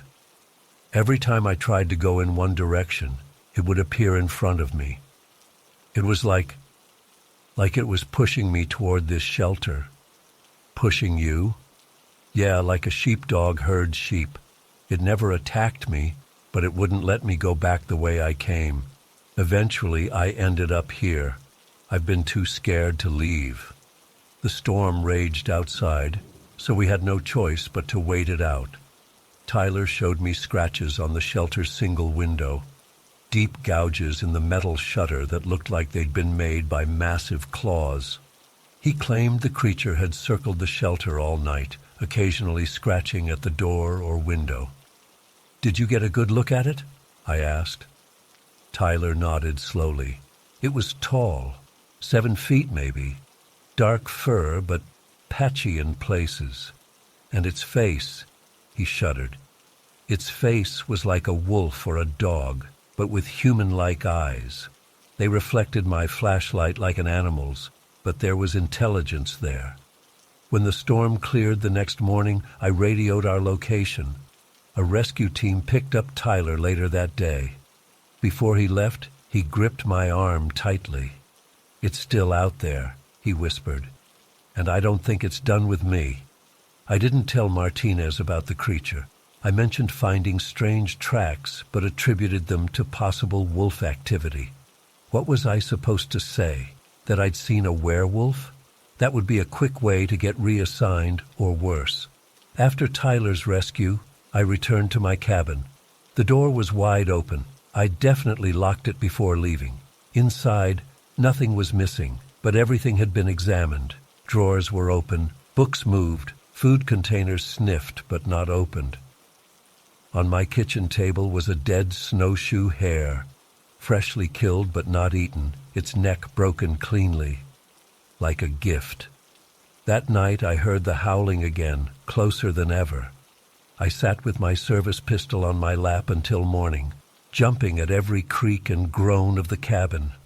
Over the next few days, I researched local folklore using the few books I had. One mentioned Athabascan legends of skinwalkers and shapeshifters. I needed more information, so during my next supply run to the park headquarters, I visited Thomas, an Athabascan elder who worked as a cultural liaison for the park. When I described what I'd seen, Thomas didn't seem surprised. The old ones call them Amdajik, the guardians of the wilderness, he said quietly. They appear when humans forget their place as guests in the land. Are they dangerous? I asked. Thomas considered this. They protect the land. Sometimes that means reminding humans of their vulnerability. They don't typically kill unless threatened, but they've been known to change people. Change people? How? He just shook his head. Be respectful. Leave offerings of tobacco. Don't hunt near your cabin for a while. They're territorial but not malevolent by nature. I followed his advice, leaving small offerings near the tree line. The howling continued, but the creature didn't approach the cabin again. I started to think maybe I could coexist with whatever was out there. Then Marcus went missing. A 16-year-old boy who'd wandered away from his family's campsite. His last known location was only 5 miles from my cabin. I joined the search team immediately. I found him on the second day of searching, not by following the official search grid, but by following those now familiar tracks. They led to a strange structure deep in the woods, a shelter made of interwoven branches and leaves, almost like a nest, but built with obvious intelligence. Marcus was inside, unharmed, but in a trance-like state. It kept bringing me food, he said as I helped him out. Berries, rabbits. It wouldn't hurt me. We were halfway back to the rendezvous point when I saw it. Standing directly in our path was the creature. In broad daylight, there was no mistaking what I was seeing. It stood 7 feet tall, covered in dark brown fur that thinned in patches to reveal grayish skin beneath. Its body was mostly humanoid, but with a decidedly canine head, somewhere between wolf and German shepherd, with a long snout and pointed ears. Its hands were human-shaped but ended in thick black claws. I pushed Marcus behind me and reached for my gun, but something stopped me. The creature's eyes, amber with vertical pupils, held mine. There was clear intelligence there, maybe even sadness. It made no move to approach us. Instead, it bent down and scratched something in the dirt with one claw, then backed away into the forest. After it disappeared, I approached the mark. It was a simple symbol, a circle with a line through it. I didn't know what it meant, but I had the distinct impression it was meant to be protective. Marcus was reunited with his family and taken to the medical center for evaluation. I filed my report, saying only that I'd found him in a makeshift shelter. I mentioned unusual tracks, but again attributed them to large wolves. 2 days later, Martinez called me on the radio. Both Tyler and Marcus were developing strange symptoms: elevated body temperature, unusual brain activity on EEG scans, and their eyes had begun to change, becoming more reflective in the dark, like animals. A horrible realization dawned on me. The creature, the dogman, wasn't just observing humans. It was infecting them, changing them. I needed to know more. Following the tracks from previous encounters, I hiked deeper into the wilderness than I'd ever gone before. After 6 hours of difficult terrain, I came to a hidden valley I hadn't known existed. There, among the trees, was what I can only describe as a settlement. structures similar to the one I'd found Marcus in, but larger and more complex. And there were more of them, at least a dozen dogmen of various sizes. Some moved fully on all fours like wolves, others stood upright like humans, and among them was Tyler. His transformation had progressed further than I'd expected. His face elongated, patches of fur on his arms, his posture hunched but still recognizably human. The largest of the creatures approached me. It walked with surprising grace, its movements fluid despite its massive size. Kasky, it spoke my nickname in a guttural approximation of human speech. You have come. I was too shocked to respond. It knew my name, my nickname that only friends used. We are the Forgotten Ones, it continued, each word seeming to cause physical effort. Caught between worlds, dying out. Tyler approached, his movements jerky as if he was still adjusting to his changing body. They need us, Kasky, he said, his voice still mostly human, but deeper, rougher. They're dying. Their numbers dwindle each generation. They need new blood, new genetics. You're changing people against their will, I managed to say. The leader shook its massive head. Not all. Only those who hear our call. Those who belong between worlds like us, like you. Like me? A chill ran down my spine. I'd been hearing the howls, seeing the tracks, feeling drawn to this place. We offer choice, the creature said. Help us perform ceremony. Save the young one from full change. Serve as bridge between worlds, or join us fully when your time comes. With a shaking hand, I reached up to touch my face and felt a slight roughness to my skin that hadn't been there before. My nails looked thicker, darker at the edges. It had already begun. Whatever they were, whatever was happening, I was already part of it. That was 3 months ago. Marcus was returned to his family after a specialized treatment performed by the dogmen. He remembers nothing of his experience. Tyler remains with the dogmen by choice, continuing his transformation. As for me, the full moon is tonight. Each lunar cycle, the changes progress. I feel the pull more strongly now, the heightened senses, the connection to the wilderness around me. I still work as a ranger, serving as what they called a bridge between worlds. I'm the protector of both humans and dogmen, making sure neither threatens the other. My eyes have changed. They reflect light in the dark now. My hearing and smell are beyond human capability. I can run for hours without tiring, but I can still pass as human, and I have a choice about how far the transformation goes. The howls no longer frighten me. They're calling to me like family. Tonight, I'll join them for the hunt. Tomorrow, I'll return to my human duties. Sometimes I wonder if I made the right choice. But then I step outside my cabin and feel the wilderness around me. Truly feel it in a way no normal human can. And I know I'm exactly where I belong. If you're ever hiking in Denali and think you see a ranger with slightly too sharp teeth and amber eyes that catch the light oddly, just be respectful of the wilderness. That's all we ask.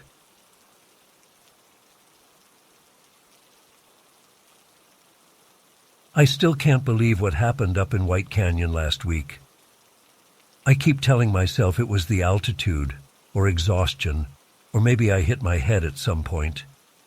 But then I look at the pictures on my phone, and I know it was real. All of it. My name's Thomas Begay, but everyone back on the reservation called me Hustian Zill. It was my grandmother's nickname for me, meant mountain man in her dialect. Kind of ironic now. I never thought I'd end up as a ranger out here, but life has a way of making decisions for you. 6 months ago, my dad's kidneys finally gave out after fighting diabetes for years. The medical bills wiped out my savings, his retirement, everything. When the position opened up for a seasonal ranger at White Canyon, I took it without thinking twice. The pay wasn't great, but the housing was free, and I needed to get away from everything. My grandmother was Navajo, and when I was a kid, she'd tell me stories about the beings that lived in the mountains, the ones that were here before people, the ones that made agreements with the first tribes. I always nodded and smiled, treating them like bedtime stories. Now I'd give anything to go back and really listen. The radio call came in around 2 p.m. last Wednesday. Some college kid had gone missing, Kyle Bennett, 22, environmental science major from ASU. He'd told his friends he was headed to White Canyon to get evidence of what he called the Arizona Sasquatch. My supervisor radioed that a storm system was moving in fast, expected to drop 2 feet of snow overnight. Find him quick or we'd both be stuck out there. I grabbed my emergency pack, extra layers, first aid kit, 2 days of rations, emergency shelter, flares, and my service pistol. Standard procedure. The trailhead where Kyle had parked his car was about 8 miles from the ranger station, accessible by the service road. I took the Jeep as far as I could, but the last mile was on foot. When I reached his campsite, I knew something was wrong immediately. His tent was still standing, but the front flap had been torn open. Not cut, torn, and his sleeping bag was dragged halfway out. There was a camp stove overturned, a pot of what looked like ramen spilled across the dirt. His backpack was there, phone still inside, but the battery dead. What really bothered me was the trail leading away from the camp. Not footprints exactly, but a wide, disturbed path through the pine needles and dirt, like someone had dragged something heavy. I radioed back to base that I'd found the campsite and was going to follow the trail. My supervisor, Mike, warned me the storm was moving faster than expected. I had maybe 3 hours of daylight left. If you don't find him in an hour, come back. We'll send a full search team tomorrow. But I couldn't leave, not with that disturbed trail looking the way it did. I followed it into the denser part of the forest, where the pines grow so tight you have to turn sideways to get between them in some places. About a half-mile in, I started noticing broken branches, not just on the ground, but high up, 7, 8 feet off the ground. The kind of breaks that happen when something large moves through. I was thinking bear at first. We get black bears in the canyon, and occasionally a grizzly wanders down from the north. The wind picked up and the temperature was dropping fast. I checked my GPS. I'd gone about 2 miles from the campsite, climbing higher into the canyon. The trail was getting harder to follow as the first snowflakes started to fall. That's when I heard it.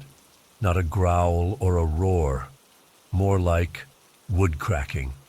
I turned toward the sound and saw a pine tree about 30 yards away shudder. Then I saw it, just for a second between the trees. A figure, standing upright. My first thought was, that's not a bear. It was tall, maybe 8 feet, moving with this strange, fluid motion between the trees. I couldn't make out details, just this dark shape weaving through the forest with unnatural grace. I called out, "Forest Service, Kyle Bennett." My voice sounded small in the vastness of the forest. The figure stopped. I swear it turned to look at me, though I couldn't see a face. Then it moved again, faster now, away from me, but parallel to the trail I'd been following. I don't know what made me do it, but I followed. The snow was coming down harder, and I knew I was making a mistake, but something told me that whatever this thing was, it knew where Kyle was. After another mile, with the snow now an inch deep and the daylight fading, I spotted an emergency cabin through the trees. These shelters are scattered throughout the canyon for rangers or hikers caught in bad weather.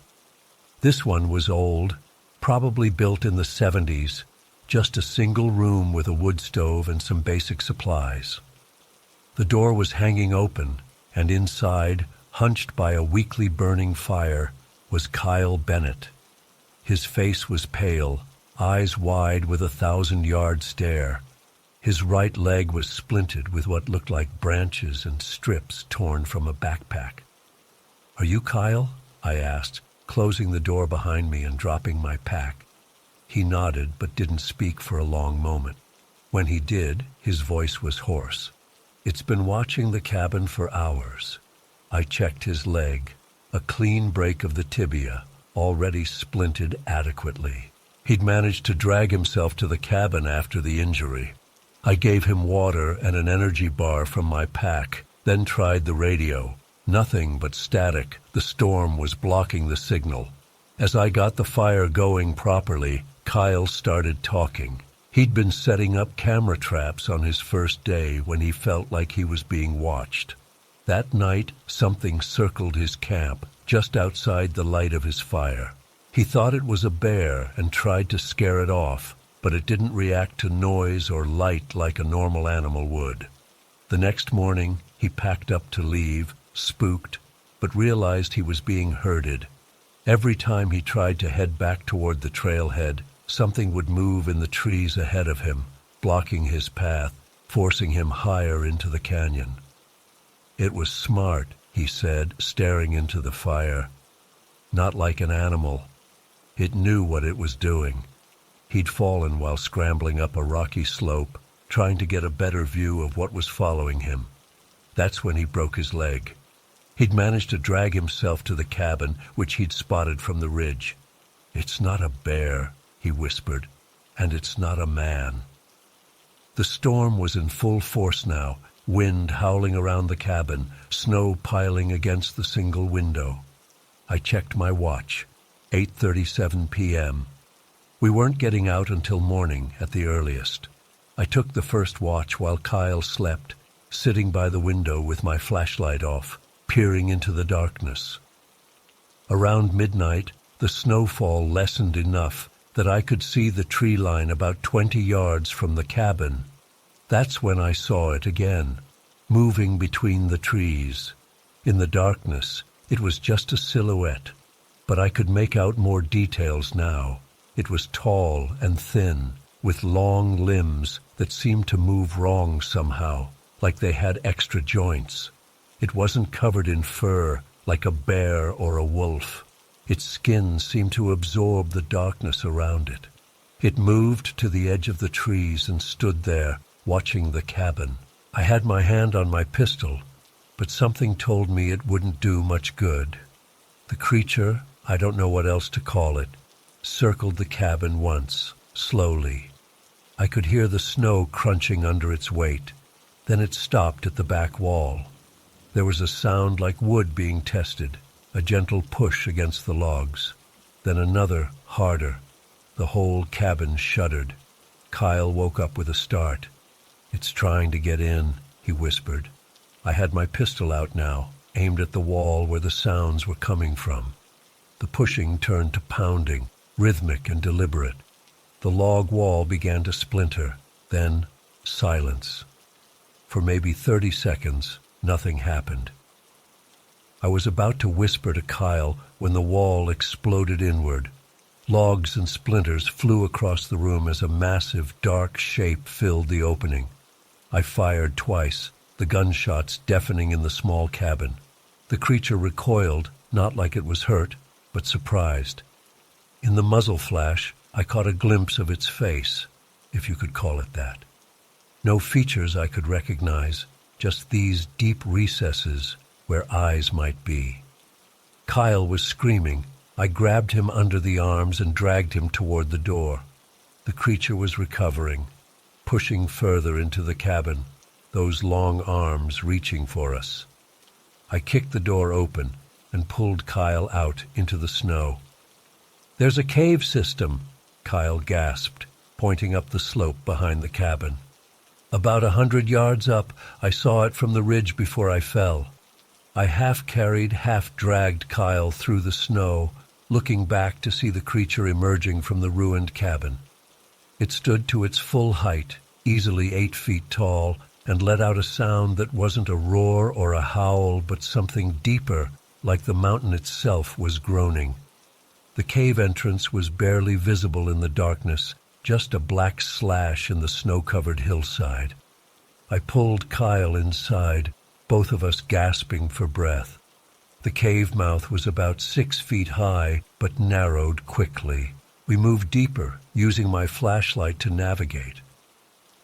"What the hell is that thing?" Kyle's voice echoed slightly in the narrow passage. "I don't know," I said, but that wasn't entirely true. I was remembering my grandmother's stories, the tall ones, the ancient ones who lived in the mountains, the ones who made agreements with the first peoples. We pushed deeper into the cave system, hoping to find another way out, or at least a defensible position. The passages twisted and turned, sometimes so narrow we had to turn sideways to squeeze through. Kyle was in pain, but the fear kept him moving. After about 20 minutes, we reached a larger chamber. My flashlight beam caught something on the wall, markings. Not natural formations, but pictographs, ancient paintings showing tall, thin figures with elongated limbs. Beside them were smaller figures, clearly human, making offerings. "Holy shit," Kyle whispered, his face pale in the flashlight beam. That's when we heard it, the sound of something moving through the narrow passage behind us. Something big that shouldn't have been able to fit. "How is it following us?" Kyle's voice was tight with panic. I remembered my grandmother's words. They can make themselves small when they need to. They can squeeze through cracks in the mountain like water. We pushed on, deeper into the cave system. The passages opened up into another chamber with a small underground river cutting across it. The water was frigid, but shallow enough to wade through. On the other side, we found stone steps carved into the rock, leading upward. The steps opened into a large circular chamber with a high ceiling. In the center stood a stone altar, its surface stained dark with what I knew instinctively was ancient blood. The walls were covered with more pictographs, the tall beings receiving offerings from human figures. "This is a sacred place," I said, my voice hushed. "A place of offering." Kyle pointed upward. "Look!" About 20 feet above us was an opening in the ceiling, maybe 3 feet across. Faint pre-dawn light filtered through, a way out. "We have to climb," I said. The walls were rough enough to find handholds, and despite the pain in his leg, Kyle was an experienced climber. I went first, promising to lower a rope from my pack once I reached the top. I was halfway up when we heard it enter the chamber. I looked down to see the creature standing by the altar, those deep recesses in its face turned upward, watching me climb. Kyle pressed himself against the wall, frozen in terror. The creature moved with terrible swiftness, crossing the chamber and seizing Kyle with those long, jointed arms. But it didn't attack. Instead, it turned and moved to a niche in the wall I hadn't noticed before. From it, the creature retrieved something, a bundle wrapped in what looked like ancient leather. It carried both Kyle and the bundle to the altar. With deliberate movements, it placed the bundle on the stone surface. Then, to my astonishment, it released Kyle. "Climb!" I shouted. "Now!" Kyle scrambled up the wall, his broken leg forgotten in his desperation.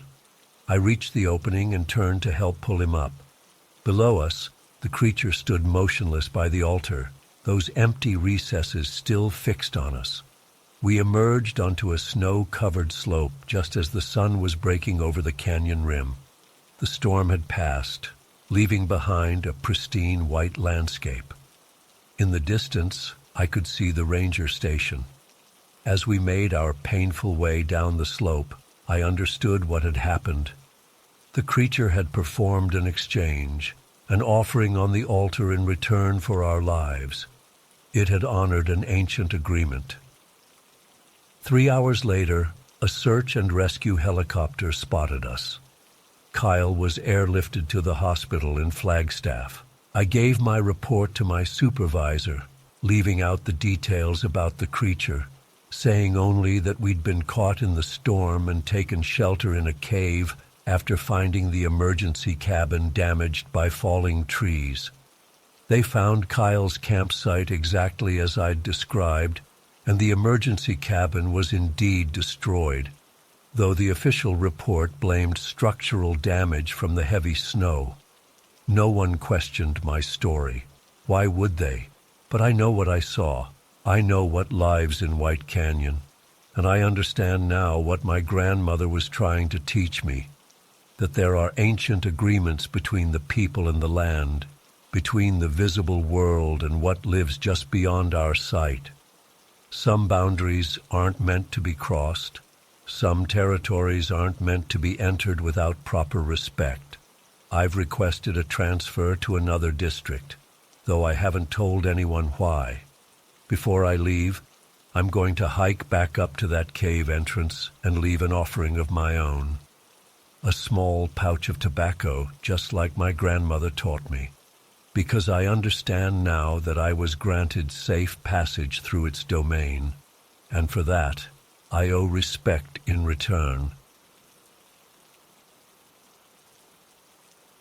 I've been going back and forth about whether to write this down. It's been 3 months since I left Sayé Canyon, and I still wake up in cold sweats thinking I hear drumming in the distance. My therapist says putting it on paper might help. I don't know if that's true, but I do know that keeping it bottled up inside is slowly driving me insane.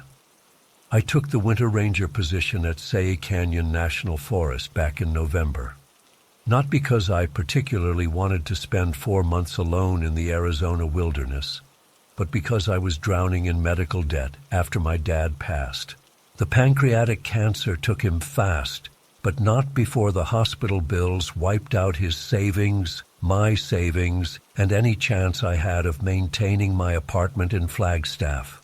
The posting paid double the normal rate because nobody wants to be stuck alone in a remote outpost during winter. My supervisor, Jim, practically begged me to take it after the previous guy quit unexpectedly. Kachina, I'm not going to sugarcoat it. It's brutal isolation up there. 3 months with just you, the trees, and maybe a monthly supply drop if the weather holds. He looked concerned when I immediately accepted. My name's not really Kachina. I was adopted by a white family in Phoenix, but my grandmother was Hopi. After she died when I was 14, I started using the name to honor that connection. My birth certificate says Karen Mitchell, but nobody's called me that in over a decade. The ranger cabin was actually nicer than I expected. Solar panels, a decent bathroom setup with running water from a well, satellite radio for emergencies, and enough canned food to last through a small apocalypse. The first week was almost peaceful. Just me and the ancient ponderosa pines stretching in every direction. I'd hike during the day, checking trail markers and making sure no idiots were camping in unsafe areas. At night, I'd read by the light of a kerosene lamp and listen to the wind.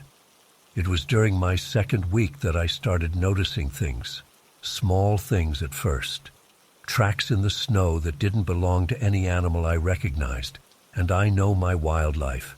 They were massive, almost 18 inches long, with 5 distinct toe impressions splayed out wider than any bear print I'd ever seen. I took photos and radioed in to ask if anyone had reported unusual wildlife activity. Jim just laughed. "You finding signs of the Mogollon monster already?" That was quick. "The what?" "Local version of Bigfoot. Every forest has one. The old-timers around Sayé Canyon have stories going back generations. You'll hear all sorts of weird shit up there when the wind blows through the canyon walls." I laughed it off. I've never been superstitious. But then I started finding stone cairns, stacks of rocks balanced in places where I was positive no one had been the day before. Some of these were way off trail in areas that would be nearly impossible for a casual hiker to reach, especially in winter. Then came the drumming. The first time I heard it, I was almost asleep. A low, rhythmic thudding that seemed to come from everywhere and nowhere at once. I grabbed my flashlight and went outside in my thermal underwear, trying to pinpoint the direction. The sound echoed off the canyon walls, making it impossible to track. By the time I pulled on snow pants and boots, it had stopped. I told myself it was just someone camping illegally, probably some college kids who thought winter camping would be a fun challenge. I'd find them tomorrow and write them up, except I couldn't find anyone. Not the next day or the day after that, and the drumming returned every night, always after dark, always stopping before I could locate the source. About a month into my stay, I got a radio call from Jim about a hiker who'd registered for a 3-day trip but hadn't checked out on schedule.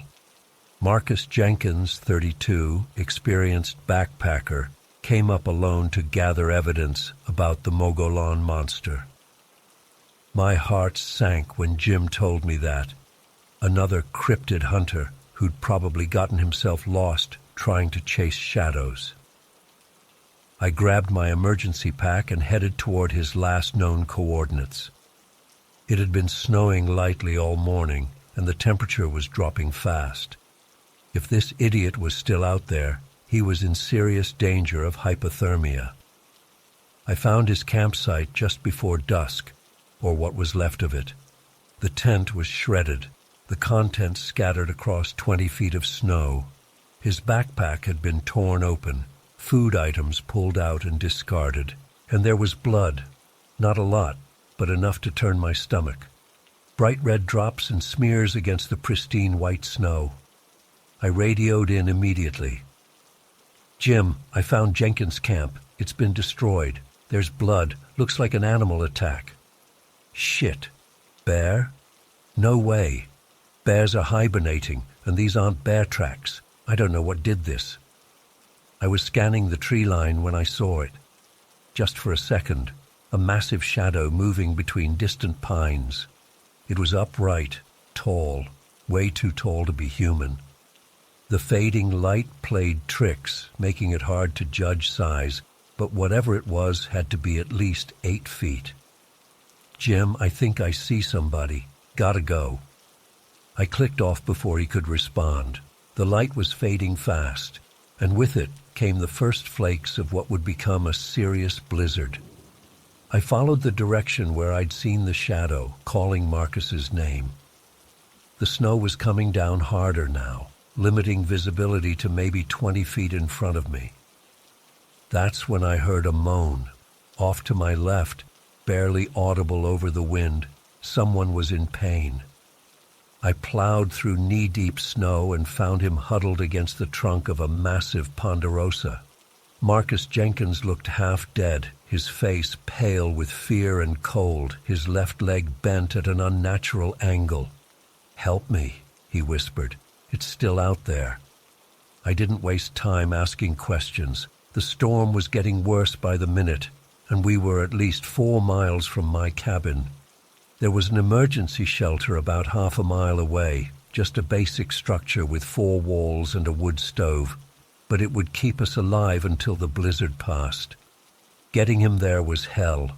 I'm strong for my size, but dragging a 180-pound man through deepening snow while he screamed every time his broken leg shifted was beyond brutal. We made it just as darkness fell completely. I got him inside, barred the door, and lit the stove with shaking hands. Only then did I ask, "What happened to you?" Marcus's eyes darted to the window. "You won't believe me. Try me. I found it, the monster, or it found me. I was setting up camera traps yesterday when I heard this humming sound. Not like a person humming, more like the sound a power line makes, but deeper. I followed it. Stupid, right?" He laughed bitterly. I tracked it for maybe half a mile before I realized something was tracking me back. I wrapped him in emergency blankets while he continued. It circled my camp all night, just staying outside the light of my fire. This morning I tried to leave, but it followed. I started running and fell down a ravine, broke my leg. I thought that was it. It would get me for sure. But it just watched me for hours, like it was studying me. Then it just left, until you showed up. Then it came back. I was about to tell him he was delirious from pain and cold when something slammed against the side of the shelter. The whole structure shuddered, then again and again, methodical, testing. "It wants in," Marcus whispered. I grabbed the emergency flare gun, the only weapon we had. Each impact grew stronger, the wooden walls creaking under the assault. Then silence. For maybe 30 seconds, nothing happened. I started to breathe again. Then the roof tore open above us. I didn't get a clear look, just a massive arm ending in elongated fingers with thick, curved nails. It grasped at the edges of the hole, peeling back the wood like it was cardboard. I fired the flare directly at it. There was a sound, not quite a scream, not quite a roar, as it withdrew. "We need to move, now." I pulled Marcus to his feet, ignoring his cries of pain. "Where can we go in this blizzard?" "There's a cave system about quarter-mile west, used for native ceremonies a long time ago. The entrance is small, maybe that thing can't follow." We stumbled through the snow, the wind cutting through my clothes like knives. I could hear it behind us, not footsteps exactly, more like something heavy displacing air. I didn't look back. I couldn't. Every instinct screamed that seeing it clearly would break something in my mind. The cave entrance appeared just when I thought my lungs would explode from the cold air. It was a dark slash in the hillside, partially hidden by scrub pine. I pushed Marcus through first, then squeezed in after him. The passage was narrow, barely wide enough for my shoulders. No way something 8 feet tall could follow. But it tried. Oh God, it tried. I heard it at the entrance, a sound like breathing but wrong somehow, too wet, too rhythmic. Then I saw how it was getting in. Its body shifted, contracted, joints bending in directions that would shatter human bones. It flowed into the passage like smoke, but solid, coming impossibly through a space too small for its mass. That's when I saw its face in the beam of my flashlight, human-like but stretched, eyes reflecting my light back red like an animal's, but set in a face with features I recognized as almost human. The skin was wrong, though, not fur exactly, but not smooth either, dark, textured, and its mouth too wide, too many teeth. Marcus screamed. I would have too, but terror froze my vocal cords. Instead, I grabbed him and kept moving deeper into the cave system. The passages widened as we went, which was both good and bad, easier for us to move, but also easier for it to follow. We came to an underground river, maybe 15 feet across. The water was black and fast-moving. I had no idea if there was a safe way across, but behind us, that thing was getting closer. I could hear it moving, a sound like leather stretching and bones popping. "We have to jump," I told Marcus. "I can't swim with this leg." "I'll pull you. Just hold on to me." The water was so cold it felt like being stabbed with 1,000 needles. The current grabbed us immediately, sweeping us downstream. I clung to Marcus with one arm, struggling to keep both our heads above water. We slammed into rocks, scraping skin from my arms and face. Just when I thought we'd drown for sure, my feet hit gravel. A bank. I dragged us both out, gasping and shivering. The flashlight was gone, but there was light ahead, a faint bluish glow. We followed it, limping down a corridor that gradually became less natural. The walls smoothed out, the floor leveled. And then we saw the steps, ancient stone stairs cut into the rock, descending to a large chamber. The chamber was illuminated by a single shaft of daylight from a hole in the ceiling far above. It fell directly onto some kind of altar stone in the center. Around the walls were niches cut into the rock, each containing objects, clay figurines, bundles of what looked like herbs, small animal bones. "What is this place?" Marcus whispered. I remembered stories my grandmother told me about the tall people who lived in these mountains before humans came. Not fully human, not fully animal. Beings who taught the early peoples ceremonies and gave them protection in exchange for offerings. Who preyed on those who didn't show proper respect. I was about to answer when we heard it enter the chamber behind us. We spun around, and there it was, fully visible in the strange blue-tinted light. 8, maybe 9 feet tall, standing upright but not quite human in its proportions. Long arms, dark skin or hair, I still couldn't tell which, covering its body, and those eyes, reflecting like burning coals. It moved toward us slowly, deliberately. Marcus pressed himself against the altar, whimpering. I stood frozen, unable to run or fight, but something strange happened. It stopped. It tilted its head, looking past us at the altar. Then it reached out one long arm, pointing to the shaft of light from above. "What does it want?" Marcus hissed. I looked up. The opening above was maybe 20 feet up, but there were handholds carved into the wall, a way out. I think it's showing us how to escape. Why would it do that? I didn't know, but I wasn't going to question our only chance. I helped Marcus to the wall and started climbing first, planning to pull him up after me. The creature didn't move, just watched with those burning eyes. I reached the opening and pulled myself out into blessed daylight. We were on the side of a hill. The blizzard had passed, and I could actually see my ranger cabin in the distance. I lowered my belt down to Marcus and started pulling him up. That's when it grabbed him. I screamed, certain I was about to watch him die. But instead of attacking, the creature reached past him to one of the wall niches.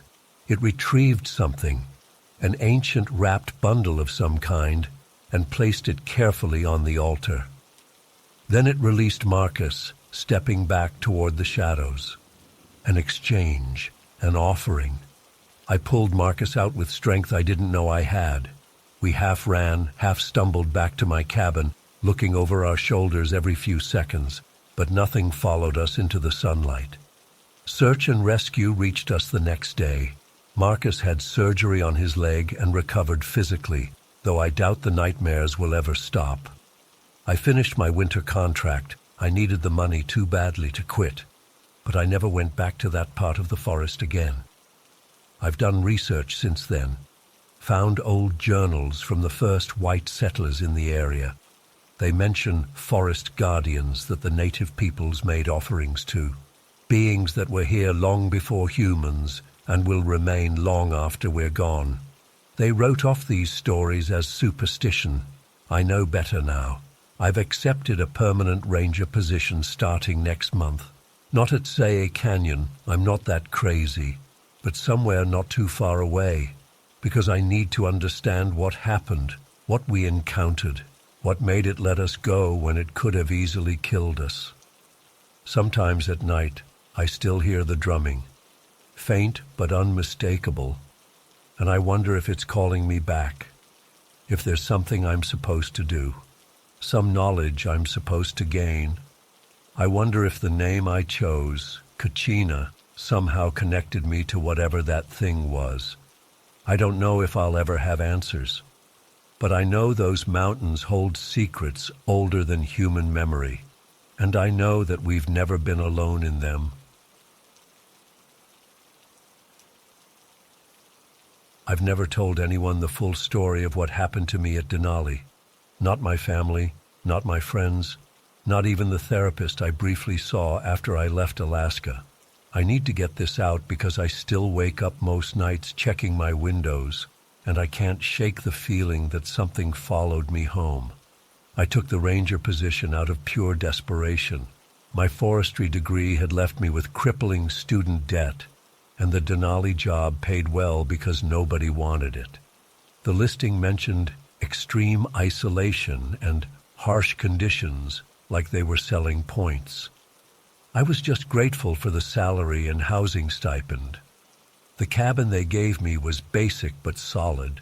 1 bedroom, a small kitchen, living area with a wood stove, and a tiny bathroom. It sat about 8 miles from the nearest ranger station, perched at the edge of true wilderness.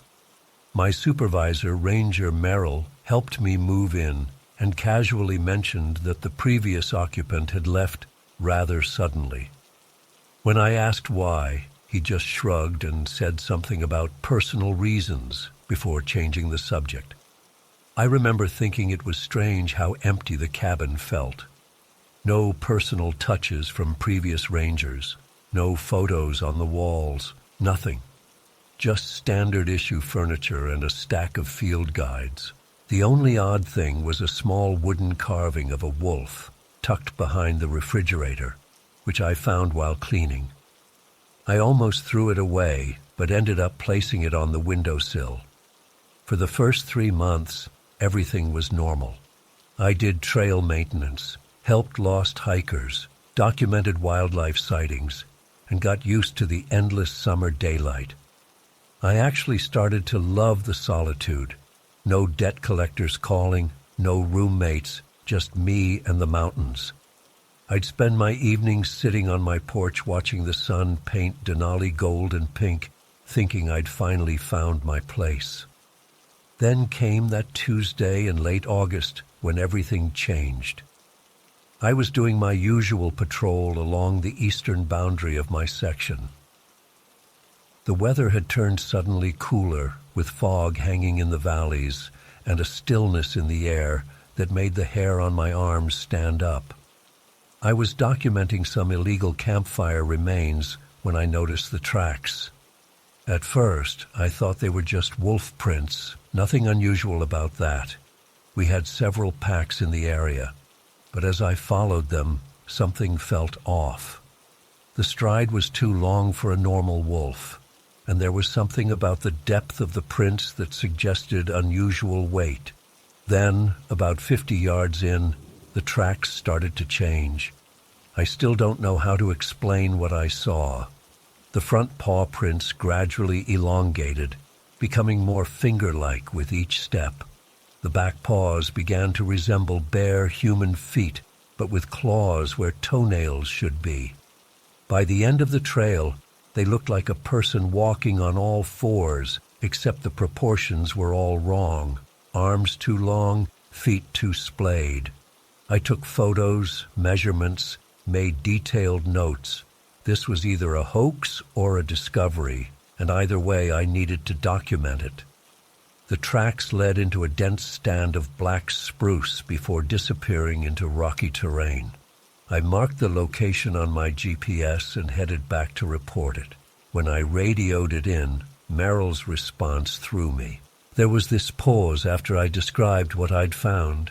Then his voice came back flat and controlled. "Mark the location, but don't follow any more unusual tracks. I'll come out tomorrow to take a look." I pressed him about what it might be. Maybe a deformed bear, a wolf with injuries. He cut me off. "Just stay at your cabin tonight, Ahanu. Keep your doors locked." That should have been my first real warning, but I was still thinking like a scientist, not someone in danger.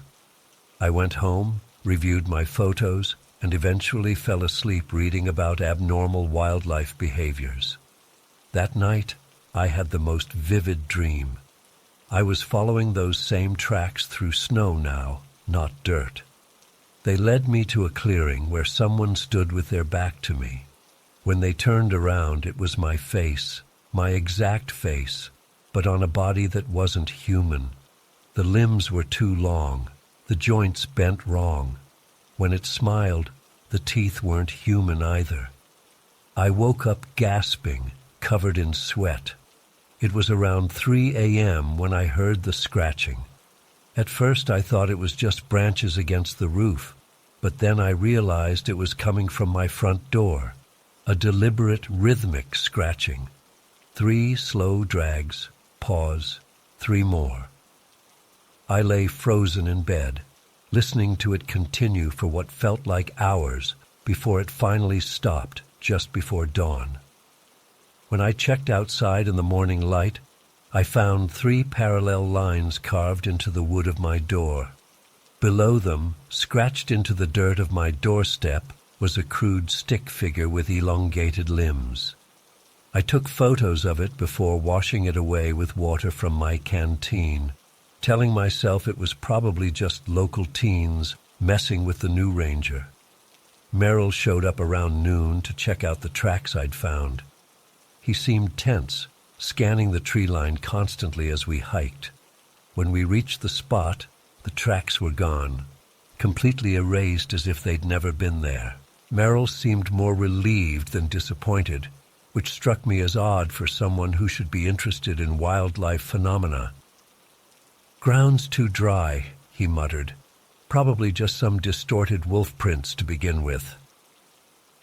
I showed him the photos on my digital camera, but they had somehow corrupted overnight, just pixelated blurs where clear images had been.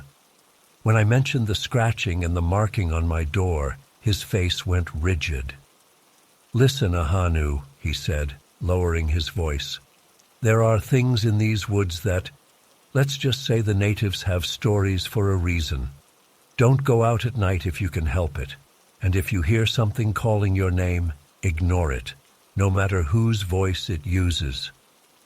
Before I could ask what the hell he meant, his radio crackled. A hiker had gone missing, Sarah Keller, 27, last seen on the Savage River Loop Trail yesterday afternoon. Search and rescue operation effective immediately. Over the next 8 hours, I searched my assigned grid section until my legs felt like jelly. As darkness fell, and it does fall eventually in late August, even in Alaska, I was ordered to head back to my cabin and resume at first light. I was about 2 miles from home when my flashlight caught something impossible. A backpack hanging from a tree branch at least 15 feet off the ground. It was bright red with a University of Washington patch, matching the description of Sarah's pack. There was no way anyone could have thrown it that high, and the branches below were too thin to climb. It hung there like it had been placed, not tossed. I radioed it in and was told to retrieve it if possible. Using a fallen branch, I managed to knock it down. Inside was a half-empty water bottle, granola bars, a map, and Sarah's driver's license.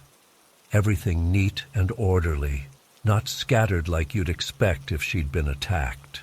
As I continued home, my light swept across something that made me stop short. A single hiking boot placed perfectly upright on a flat rock, like it was on display. I recognized the brand from the missing person report. Why would someone take just one boot? Why display it like that? I was documenting this find when movement caught my eye about 30 yards away. A human figure stood watching me from between 2 trees. Even in the dim light, I could make out Sarah's red jacket. "Sarah," I called, relief washing over me. "I'm Ranger Whitehawk. Are you hurt?" She didn't respond, just stood perfectly still, too still.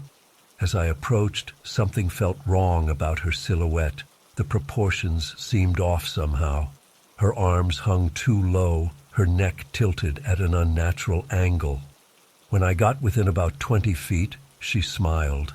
I still have nightmares about that smile. It stretched literally from ear to ear, showing too many teeth. Then she turned and ran into the trees with a gait that was just wrong, like her knees could bend in any direction. I gave chase for only a few seconds before stopping dead in my tracks. The way she moved, it wasn't human. No person can run like that, limbs swinging at impossible angles, covering ground faster than an Olympic sprinter while navigating dense forest in the dark. I radioed in, hands shaking so badly I could barely press the talk button. I found evidence of Sarah Keller and possibly visual contact, but something's wrong. I think she might be injured or I don't know. Her movements are strange. Merrill's voice came back immediately. Return to your cabin right now. Lock the doors. We're calling off the search until daylight. When I protested that we needed to find her, his response chilled me. That might not be her anymore. I practically ran back to my cabin, convinced something was following me the whole way. Once inside, I triple-checked the locks and windows before calling the search coordinator for an update.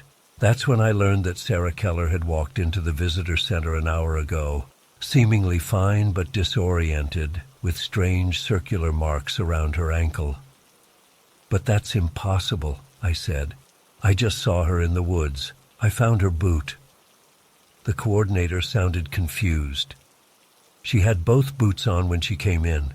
Are you sure it was her boot you found? The next morning, Merrill came to my cabin. He looked like he hadn't slept, and he bolted the door behind him before speaking. There are things in these woods, he said quietly, that can look like people. But they aren't people. What are you talking about? I asked.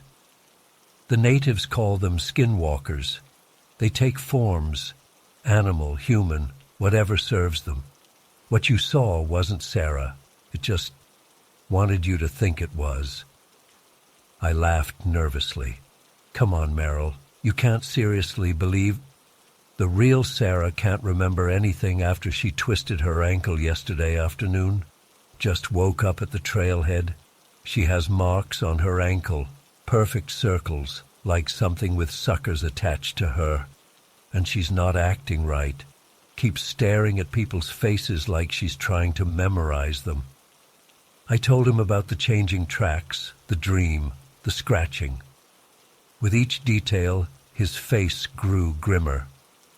You need to request a transfer, he finally said. Tell them you're not cut out for isolation. Just get out while you can. I would have, right then, except the radio crackled with news of a major storm system moving in. All transfers and non-emergency travel suspended for at least 3 days. That night was when the true horror began. At first, it was just the wind and rain battering my cabin. I kept the fire going and tried to distract myself with paperwork. Around midnight, I heard a woman's voice outside, barely audible above the storm. Help me, please. I'm lost. It sounded exactly like Sarah, but I remembered Merrill's warning. I stayed put. Ranger, I can see your light. Please help me. The voice circled my cabin, getting closer to each window in turn. Then it changed. Ahanu, it's Merrill. Open up. Emergency situation. It was his voice perfectly. If I hadn't known he was at the main station riding out the storm, I might have opened the door. Ahanu Whitehawk. The voice changed again, becoming something that sounded like multiple voices layered together. We know you. We've been watching you. Let us in. I sat in the center of my cabin, shotgun across my lap, until dawn finally broke. When the voices finally stopped, I dozed off for maybe an hour. I woke to silence. The storm had passed. Outside my door, pressed into the mud, was a handprint. The fingers were at least 8 inches long, with an extra joint in each digit. It looked almost human, but hideously wrong. I packed a bag, planning to hike out storm or no storm. As I was gathering supplies, I noticed the wolf carving on my windowsill had been turned to face inward, toward me, though I distinctly remembered it facing outward. I called Merrill on the radio to tell him I was leaving, but got only static. The emergency channel was also dead. I was on my own. About a mile from my cabin, I found it, a fallen tree that definitely hadn't been there yesterday. Scattered around it were ranger hats, 6 of them, in various states of decay, along with badges that matched the ID numbers of rangers who had gone missing over the past decade, including the one who had occupied my cabin before me. I was next. That message couldn't have been clearer. I changed direction, heading for the main access road instead of the ranger station. If I could flag down a tourist vehicle. But the road was deserted when I reached it. The storm had probably scared off visitors. As I walked the empty road, I caught glimpses of movement in the trees, figures darting between trunks, always just at the edge of my vision. Sometimes they looked like wolves, sometimes like people. Once, I swear I saw myself watching me from the tree line. By late afternoon, exhaustion was taking its toll. I needed shelter before dark. An old Ranger Fire lookout stood about 2 miles off the main road. Not ideal, but it had 4 walls and a lock. I made it there just as the sun was setting. The lookout had been abandoned for years, but someone or something had been using it. The walls were covered in strange symbols, drawn in what looked like dried blood. Stacked neatly in one corner were clothes, ranger uniforms, hiking gear, everyday clothes, all torn at the seams as if violently removed from their owners. I was backing toward the door when I heard them outside. Multiple sets of footsteps circling the lookout. Voices that started as animal growls but morphed into human words. "Ahanu, remember us. You were one of us once." I looked out the window and saw them. 5 figures that looked almost human, standing unnaturally still. One wore Merrill's face, though his body was all wrong, too tall, too thin. Another looked like Sarah Keller, but her neck was too long, her smile too wide. The third looked exactly like me. My doppelganger spoke with my voice. 50 years you were with us before your sister saved you. Don't you remember? Come home, Ahanu. I have no sister. I was an only child, but something deep inside me reacted to those words with terror so primal I nearly passed out. They began climbing the lookout tower, moving with that same impossible fluidity I'd seen in the forest. I barricaded the trapdoor with a desk, but I knew it wouldn't hold them long. That's when I found it. Wedged between the floorboards, a small leather pouch on a cord. Inside was what looked like a wolf tooth and various herbs. Words in a language I didn't recognize were burned into the leather. The moment I put it around my neck, the climbing sounds stopped. The creatures outside began to wail, a sound between a wolf's howl and a human scream. "Take it off!" my own voice shouted from outside. "It burns us! You're one of us, Ahanu. You've always been one of us." I spent that night huddled in the lookout, pendant clutched in my hand, listening to them circle and call to me in the voices of people I knew. Sometimes they begged, sometimes they threatened. By dawn, they were gone.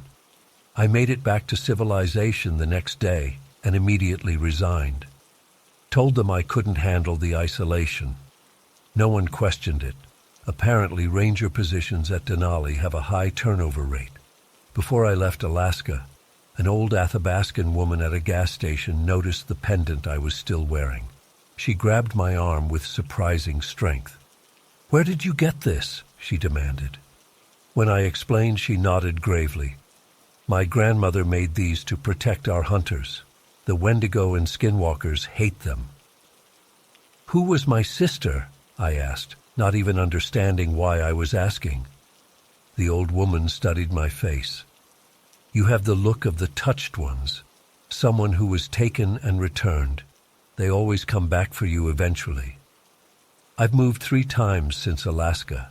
I still wear the pendant. Sometimes I wake up to scratching at my door, but it never gets inside. Sometimes in crowds, I see people whose proportions aren't quite right, who smile too widely when they notice me looking. And sometimes I dream of running through forests on all 4s. my body moving with impossible grace, hunting with my brothers and sisters for 50 years before a woman who looks like me but isn't me takes me away. I don't know what happened to me at Denali. I don't know what's real anymore. But if you're ever in the deep wilderness and see tracks that change shape, or hear a familiar voice calling when no one should be there, run. Don't look back, and never, ever let them see your face.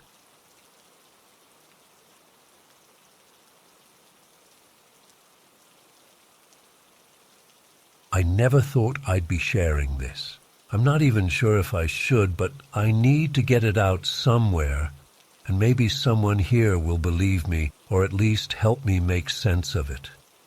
I took the ranger position at Yukon-Charlie Rivers National Preserve last year in May.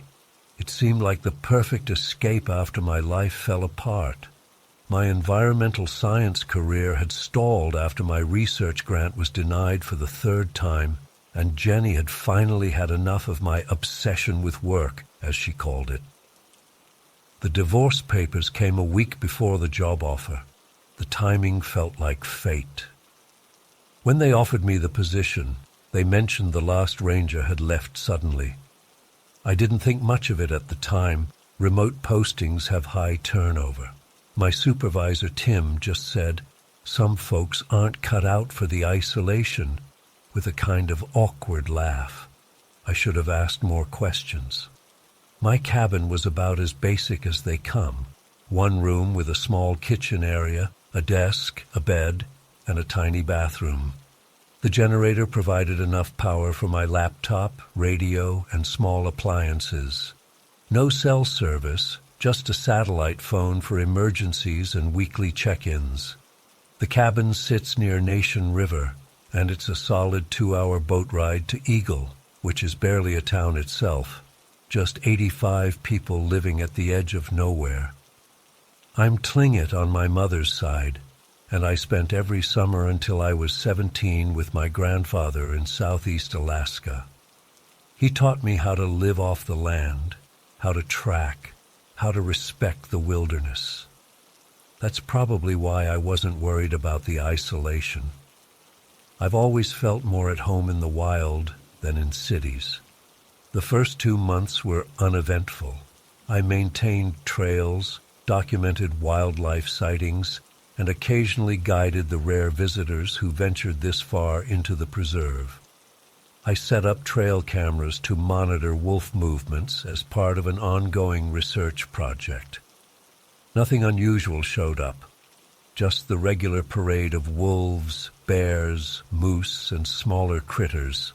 Then in late July, I was checking the SD cards from the trail cameras when I saw it. Camera number 4, positioned along a game trail about 3 miles from my cabin, had captured something at 3:17 a.m.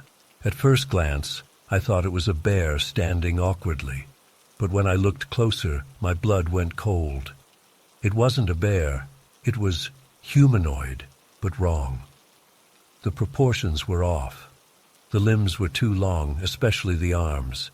It was on all fours, but not like an animal, more like a human forcing themselves to walk that way. And its eyes, they were looking directly at the camera with an intelligence that made my skin crawl. They reflected the infrared light in a way I'd never seen in any animal. I told myself it was just a weird camera glitch or maybe a bear with mange. I deleted the image and tried to forget about it. That night, I double-checked all my windows and door locks before going to bed, something I hadn't done since my first week at the cabin. Around 2 a.m., I woke up to footsteps outside. Not animal movements, deliberate footsteps circling my cabin. Slow, measured steps. I grabbed my flashlight and shotgun, standard issue for rangers in bear country, and approached the window. The footsteps stopped directly outside the window I was looking through. I stood frozen, listening to something breathing on the other side of the glass. The breath fogged the window slightly. I couldn't move. I just stood there, gun ready, until whatever it was moved away after what felt like hours. When morning came, I convinced myself it had been a bear or maybe a wolverine. I went outside to check for tracks and found something that still keeps me up at night. The prints started as what looked like bear tracks mixed with human footprints, like someone had tried to make bear prints with their hands but couldn't quite get it right. Then about 20 feet from my cabin they changed. They elongated into massive canine prints, but they remained in a bipedal pattern. No animal I know walks on 2 legs with paws that size. I took photos but didn't report it. What would I say? That I found werewolf tracks? I'd be pulled from duty for a psych eval. A week later, a hiker named Jacob Reinhardt registered at the Eagle Ranger Station for a solo 5-day trek through my sector. He was supposed to check in at my cabin on day 3. He never showed. On day 6, I took my boat upriver to his planned camping areas to search for him. I found his backpack resting neatly against a log at his second campsite, not torn open by animals or scattered by weather, just placed there deliberately. His tent was partially set up, like he'd been interrupted. I called out for hours. Nothing. Inside his backpack was his journal. The first few entries were normal hiking observations, but the last 2 made my hands shake as I read them. Day 3, something's following me. I keep seeing movement just beyond the tree line. When I look directly at it, there's nothing there. I'm probably being paranoid. Day 4, it knows my name. I heard it last night, whispering Jacob from the darkness. Not a human voice. It's like someone trying to remember how to speak. I'm packing up at first light and heading to the ranger cabin. He never made it. I radioed in the situation and continued searching while waiting for a search and rescue team to assemble in Eagle. The whole time I was looking for Jacob, I felt watched. Not just the normal feeling of eyes on you in the wilderness. This was different. It was calculating. I was being hunted. Late that afternoon, I heard someone call my name from the woods. Takoda. It was my voice, not similar. It was exactly my voice, like a recording being played back. I turned toward the sound and saw nothing but trees. Help me, please. I'm hurt. This time it was a different voice, presumably Jacob's. I raised my shotgun and backed toward the river where I'd left my boat. "Who's there?" I shouted, trying to sound authoritative despite my terror. A rustling came from about 50 yards to my left. Through the trees, I caught a glimpse of something moving on all 4s, but in a jerky, unnatural way. Its skin was grayish and seemed to hang too loosely on its frame. I fired a warning shot into the air and ran for my boat. As I pushed off from shore, I heard laughter echoing through the trees, first in my voice, then in Jacob's, then in a distorted mixture of sounds that didn't resemble anything human. When I got back to my cabin, I locked myself in and pulled out the preserve's historical records. There were reports going back decades of hikers going missing, of rangers requesting transfers after less than a season, of wildlife encounters that didn't match any known species behaviors. I found a file from a wildlife biologist named Marcus Hawkins, who had been studying wolf populations 5 years ago. His final report contained several blurry photos similar to what I'd captured on my trail cam, along with notes about mimicry behaviors and territorial expansion of unknown predator species. Hawkins himself went missing 3 days after filing the report. The official conclusion was a bear attack, though no body was ever found. That night, I didn't sleep. I sat with my back to the wall, shotgun across my lap, watching the windows and door. Around midnight, I heard something on my roof, scratching followed by a thud at my door. When I checked at dawn, I found 6 dead ravens arranged in a perfect circle outside my door. In the center was a piece of fabric that I recognized as being from Jacob's jacket. When I looked up from this grotesque display, I saw a figure standing at the edge of the forest about 100 yards away. It was wearing what looked like a ranger uniform, but its proportions were wrong. Its arms hung too low, nearly to its knees, and its face. I couldn't make out the features clearly at that distance, but they seemed distorted, like wax that had partially melted. On its chest was what appeared to be Reinhardt's ID badge. It raised one too long arm and pointed directly at me. I've heard stories from my grandfather about skinwalkers, but they were always in the context of Navajo legends, not Tlingit ones. Still, the concept exists in many indigenous cultures. Beings that can take on human form, that can mimic human voices to lure victims. Whatever this was, it wasn't human, and it wasn't alone. Over the next 24 hours, things escalated quickly. I tried to radio for extraction, but all I got was static interspersed with what sounded like my own voice repeating my messages back to me with subtle, mocking differences. I decided to make a run for Eagle in my boat. I packed essential supplies and my evidence, Jacob's journal, my photos, Hawkins' reports. When I got to the dock, I found the boat's fuel line had been cut and crudely reattached. Someone or something had sabotaged it, but wanted me to try to use it anyway. I fixed it properly and set off downriver at full speed. About halfway to Eagle, the motor died anyway. As I drifted to the riverbank, I noticed crude effigies hanging from trees along the shore, stick figures with rangers' hats made of bark. They appeared every few hundred yards, getting more elaborate as I moved downriver. Some had bits of what looked like actual ranger uniforms attached to them. I pulled the boat ashore near an old trapper's cabin that was marked on my map. I thought I might find tools to fix the motor or even a radio. What I found was much worse. The cabin's walls were covered with symbols carved deeply into the wood, spirals and stick figures and shapes I couldn't identify. Hanging from nails were 3 Park Service badges, Marcus Hawkins and 2 others I didn't recognize. On a table was a map of the preserve with circles around several locations. My cabin, the spot where I found Jacob's backpack, this trapper's cabin, and several others. As I was examining the map, I heard footsteps on the cabin's porch. I hid in a closet just as the door opened. Through a crack, I watched as 3 figures entered. They looked human at first glance, 2 men and a woman in outdoor gear. But their movements were wrong, jerky and too fluid at the same time, like they were still learning how to operate their bodies. "He was here," one said in exactly my voice, "recently." "The boat is outside," said another, in what I recognized as Tim's voice from my check-ins. The woman moved to the map and traced a long, too thin finger along the river.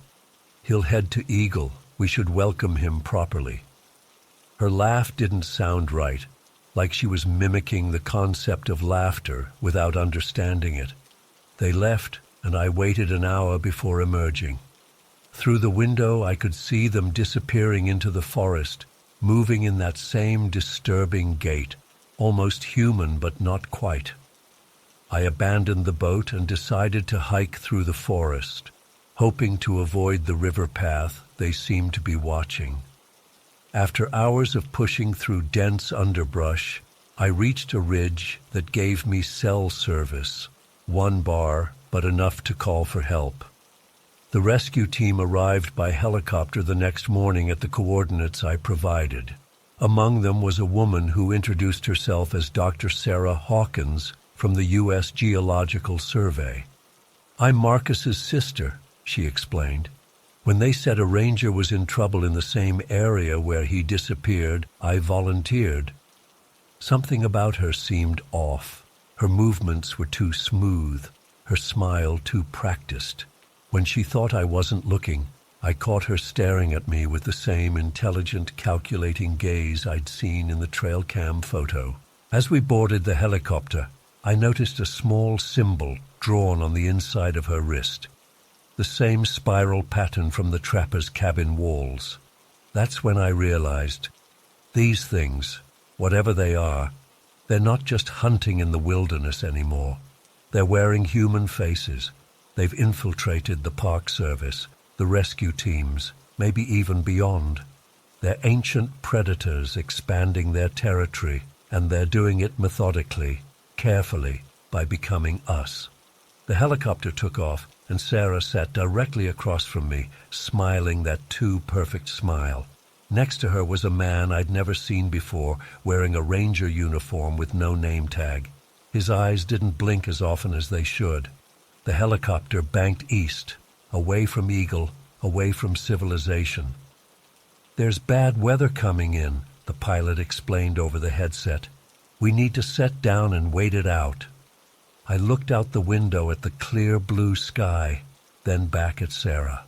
She tilted her head at an angle no human neck should allow, and said in a voice that was almost but not quite her own, "Don't worry, Dakota. We're taking you home. I've managed to get this message out, but I don't know how much longer I'll be able to. If you're reading this and you work in the national parks, look closely at your colleagues. Watch how they move when they think no one's looking. Listen for mimicry in their voices. Check for the symbols.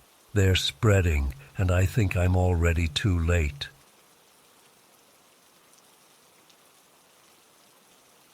I've been trying to make sense of what happened to me 3 weeks ago, and I can't sleep, can't eat right, and can't stop looking over my shoulder. I need to get this out, even if everyone thinks I'm crazy. Maybe someone out there will recognize this or know something I don't. I'm a backcountry ranger at Denali National Park in Alaska. My name is Kaya Akayak. I'm a Nupiaq through my mother's side. Though I grew up in Seattle and honestly never felt connected to my indigenous roots until I took this job 4 years ago. Something about being on this land just felt right, like my blood recognized it somehow, even though my ancestors were from further north. My station is about 50 miles from the nearest road, completely isolated, which is how I like it. I've always preferred the company of mountains to people. My cabin is small but solid, built to withstand Alaskan winters. It has a wood stove, a tiny kitchen, a bedroom, and a radio to contact headquarters when needed. Cell service is non-existent, and that's been fine with me. October in Denali means serious preparation for winter. The tourists are long gone. Most seasonal staff have left, and the permanent rangers like me are battening down for the cold months. The first real snow had started that night. Not the light dustings we'd had before, but the heavy, wet snow that means winter is truly arriving. I was organizing my emergency supplies when I heard it. My own voice coming from outside, calling my name. "Kaya, Kaya, please help me." I froze. It was my voice. Not similar, my voice, with the slight rasp I get when I'm tired, the way I slightly drag out the second syllable of my name. Exactly how I sound on my voicemail recordings. I'm not someone who scares easily. I've faced down moose, redirected grizzlies, rescued hikers in dangerous conditions, but hearing my own voice outside my cabin sent ice through my veins in a way I can't explain. I grabbed my rifle and flashlight and approached the window cautiously. The snow was coming down heavily, reducing visibility to maybe 15 feet. I couldn't see anything moving out there. "Kaya, I'm hurt, please." My voice again, this time from a different direction. Years of ranger training kicked in. I keyed my radio, trying to reach Nathan at the next nearest station, about 20 miles away. Only static answered. The storm was probably interfering with the signal. I decided to sit tight until morning. I checked every lock, pulled the curtains, and kept my rifle close. Sleep was impossible.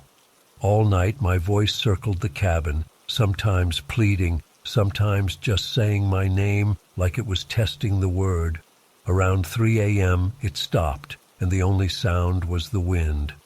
When morning came, I was exhausted but relieved to see clear skies. The storm had dropped about 8 inches of snow, not terrible by Alaskan standards. I convinced myself I'd experienced some weird auditory hallucination from stress, or maybe carbon monoxide, though my detector showed normal levels. My radio crackled to life around 8 a.m. It was Stevens, my supervisor from headquarters. "Akiak, we've got a situation. Solo hiker reported missing. Last known location about 12 miles northwest of your position. Name's Daniel Heller, 42, experienced backcountry guy. Was supposed to check in 3 days ago at the Wonder Lake Ranger Station. Never showed." I wrote down the coordinates and details. Normally these searches involve multiple rangers, but with the early storm and seasonal staff gone, resources were thin. "I'll head out now," I told Stevens. "Should reach that area by early afternoon." "Be careful out there, Akiak. Weather report says another system moving in tomorrow. Find him fast or hunker down." I packed my search and rescue gear, first aid kit, extra food, emergency shelter, and of course my rifle. The strange events of the night before lingered in my mind, but I pushed them aside. Someone needed help. The hike was challenging through the fresh snow, but the cloudless sky made navigation easy. I kept scanning for tracks or any sign of disturbance that might indicate Heller's path. About 4 hours in, I found wolf tracks, a pack of at least 5 animals based on the different paw sizes. Nothing unusual there. Wolves are common in the park. What made me stop short was how the tracks suddenly ended. All of them mid-stride, as if the wolves had simply vanished or been lifted straight up. There was no disturbance in the snow around the final prints, no indication they jumped or changed direction. They just stopped. I've been tracking animals my whole career, and I've never seen anything like it. I took photos for my report and continued toward Heller's last known coordinates. Around 2 p.m., I reached the area where Heller had planned to camp. What I found made no sense. His tent was there, perfectly set up. His backpack was outside the tent, leaning against a tree.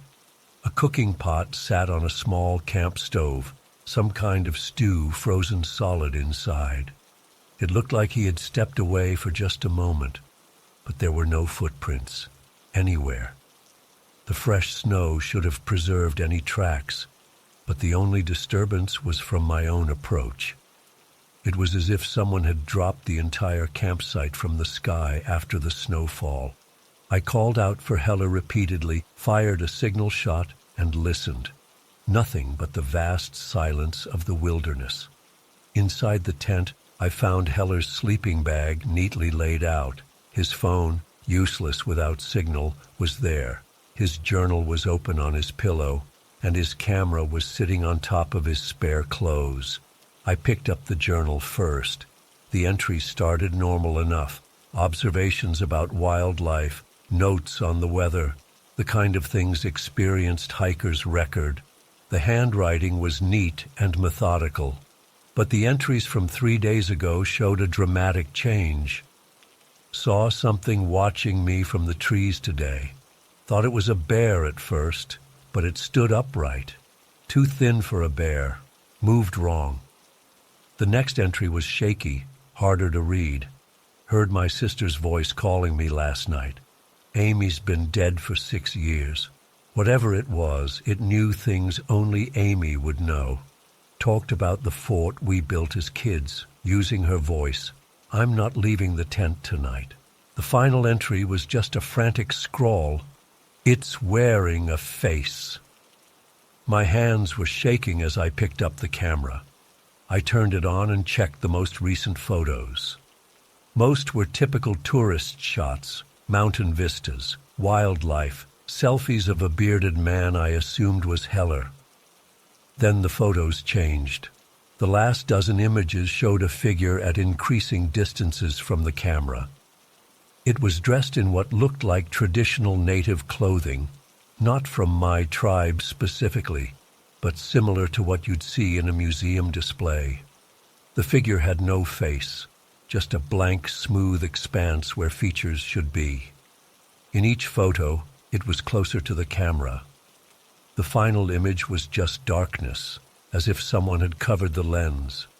I felt like I was being watched. I scanned the trees around me, seeing nothing unusual, but that feeling of eyes on me wouldn't go away. I needed to report this and get help with the search. I packed Heller's journal and camera into my bag as evidence. As I was securing the tent, I heard it again, my own voice coming from the thick spruce forest to the east. "Kaya, I'm so cold. Help me find my way back." Daylight was fading fast. I had maybe 2 hours before darkness, not enough time to make it back to my cabin. Standard procedure would be to stay at the missing person's campsite, but every instinct screamed against that idea. I decided to head back toward my cabin and make an emergency camp if darkness caught me. I radioed Stevens with an update, but only got broken static in response. The incoming storm must have been affecting communications already. I moved as fast as possible through the deepening shadows. The whole time, I could hear my voice calling from different directions, always just out of sight. Sometimes it would say things only I should know, childhood memories, names of old friends. When it started using my dead mother's voice, I nearly lost it. She'd passed 3 years ago, and this thing perfectly mimicked the way she'd always called me Little Seal in our language. About 2 miles from my cabin, with the last light fading, I heard something moving through the trees parallel to my path. Not like an animal, more deliberate. I caught glimpses of something tall and thin slipping between trunks, always staying just at the edge of visibility. I made it back to my cabin as full darkness fell, fumbling with frozen fingers to unlock the door. Once inside, I barricaded it with the heavy wooden chair and checked every window lock.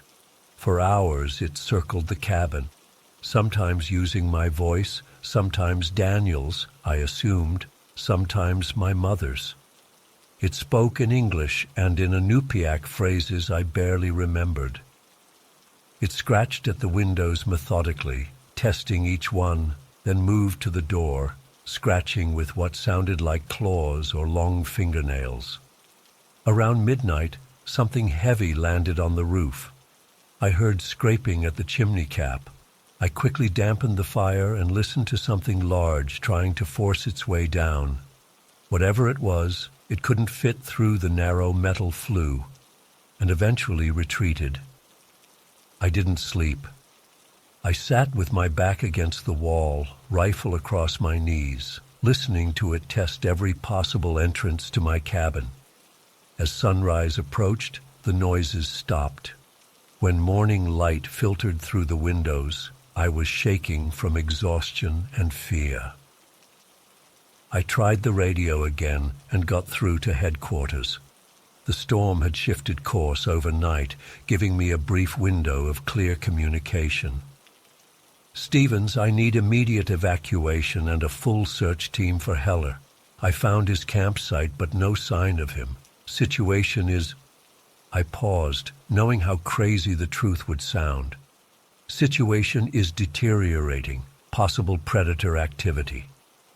"Copy that, Akiak, but evacuation's impossible right now. Major system moving in fast. 2 days minimum before we can get anyone in or out." After signing off, I sat at my small table, trying to process everything.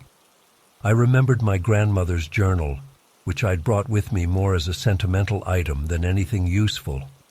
Grandma Abigail had been a keeper of the old stories, even when most of our family had moved to the city and adopted Western ways. I dug out her worn leather journal from my footlocker. I'd never read it completely. but I remembered it contained stories about spirits and creatures from our traditional beliefs.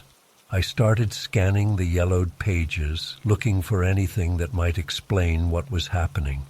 About halfway through, I found it. My grandmother had written about the Qilut. She used our language's term, but it's similar to what other tribes call skinwalkers.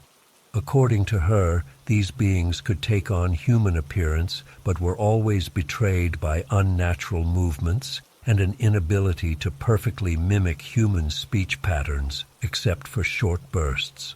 She wrote that they were known to lure travelers by mimicking familiar voices, and once they consumed a person, they gained access to all their memories. The most disturbing detail was that they would sometimes wear pieces of their victims to better mimic them. I read about traditional protections, salt, ash from certain trees, speaking the creature's true name.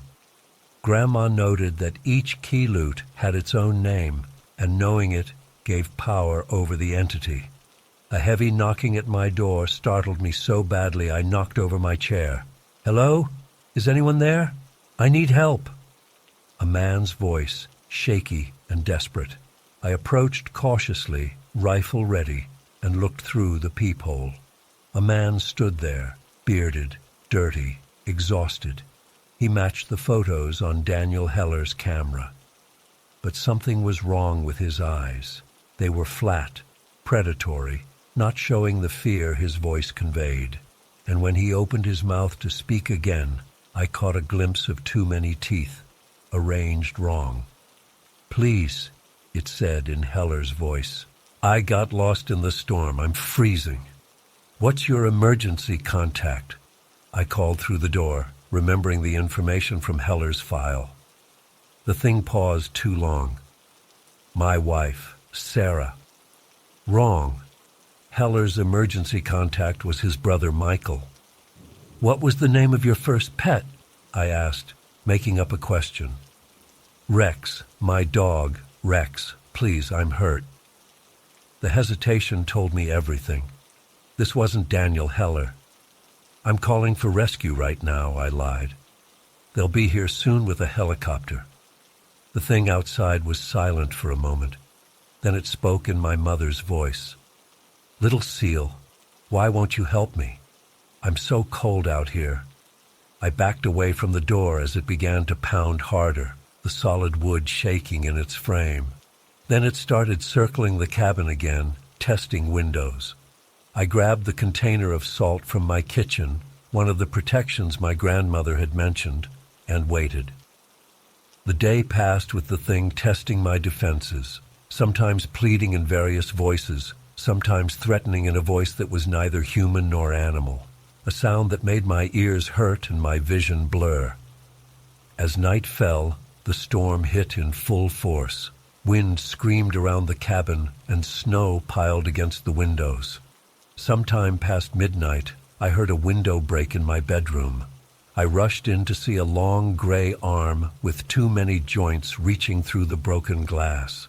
I threw salt at it, and the thing recoiled with a shriek, its skin blistering. I quickly nailed a board over the window, but now I knew it could get in if I wasn't vigilant. I couldn't sleep, couldn't rest. I pored over my grandmother's journal, searching for more information. Near dawn, I found what might be a solution. My grandmother had written a ritual for binding a Qilut. It required knowing the creature's true name, which could sometimes be discovered through certain preparations, and confronting the entity at dawn. I mixed ash from the fire with melted snow and a drop of my blood, smearing it across my forehead and palms as directed. The storm had eased slightly as dawn approached. I stood at my door, terrified but determined, and opened it. The thing that looked like Daniel Heller stood about 20 feet away, watching me with those flat, wrong eyes. In the gray dawn light, I could see that its proportions were slightly off, arms too long, torso too narrow. I held up my ash-marked palms and spoke the words my grandmother had written. The thing tilted its head, then smiled with too many teeth. "Your grandmother," it said in a voice that echoed strangely. "She knew me, called me Shuglak, but she escaped me. You will not." The true name. It had given me its true name. I continued the ritual, speaking the name Shuglak as instructed. The thing screamed, a sound no human throat could make, and rushed toward me. I completed the final words just as it reached my doorway. It froze there, unable to cross the threshold. Its form seemed to ripple, showing glimpses of something ancient and horrible beneath the human appearance. "You cannot bind me," it hissed. "I have fed on your kind for centuries. Rangers, trappers, hunters, dozens of them. Their memories are mine now." "Shuglak," I repeated, feeling power in the name. "I bind you to the ancient spruce that stands alone on the north ridge." The ritual required a specific place of binding. The spruce I named was a massive ancient tree I'd always felt drawn to during my patrols. The creature's form wavered more violently. For a moment, I saw what might have been its true shape, something gaunt and gray with too many limbs and a face that hurt to look at. Then it recoiled, shrieking as it fled into the forest. I collapsed, exhausted but alive. 3 days later, the search team reached me. They found what they believed to be Daniel Heller's body about a mile from his campsite, apparently dead from exposure. But I knew better. I saw the subtle wrongness of the corpse. It was a shell, a cast-off disguise. I didn't tell the official report what really happened. Who would believe me? I said I found evidence of a campsite, searched unsuccessfully, and returned to my cabin before the storm hit. They attributed my exhausted, traumatized state to the ordeal of the blizzard and being stranded alone. I resigned from the Park Service last week. I can't stay here knowing what waits in those woods. I'm going to document everything in my grandmother's journal, all the knowledge she preserved that was disguised as folklore, but is actually survival information. The Keelut, Shuglak, is bound to that ancient spruce for now. But such bindings don't last forever. Someone needs to remember its true name and the rituals that keep it contained. That's my responsibility now. If you're heading to the backcountry of Denali, especially alone, please be careful. If you hear a familiar voice calling from the darkness, ignore it. And if you see a ranger or hiker with eyes that don't look quite right, run. Don't look back. Just run. And whatever you do, don't tell it your name.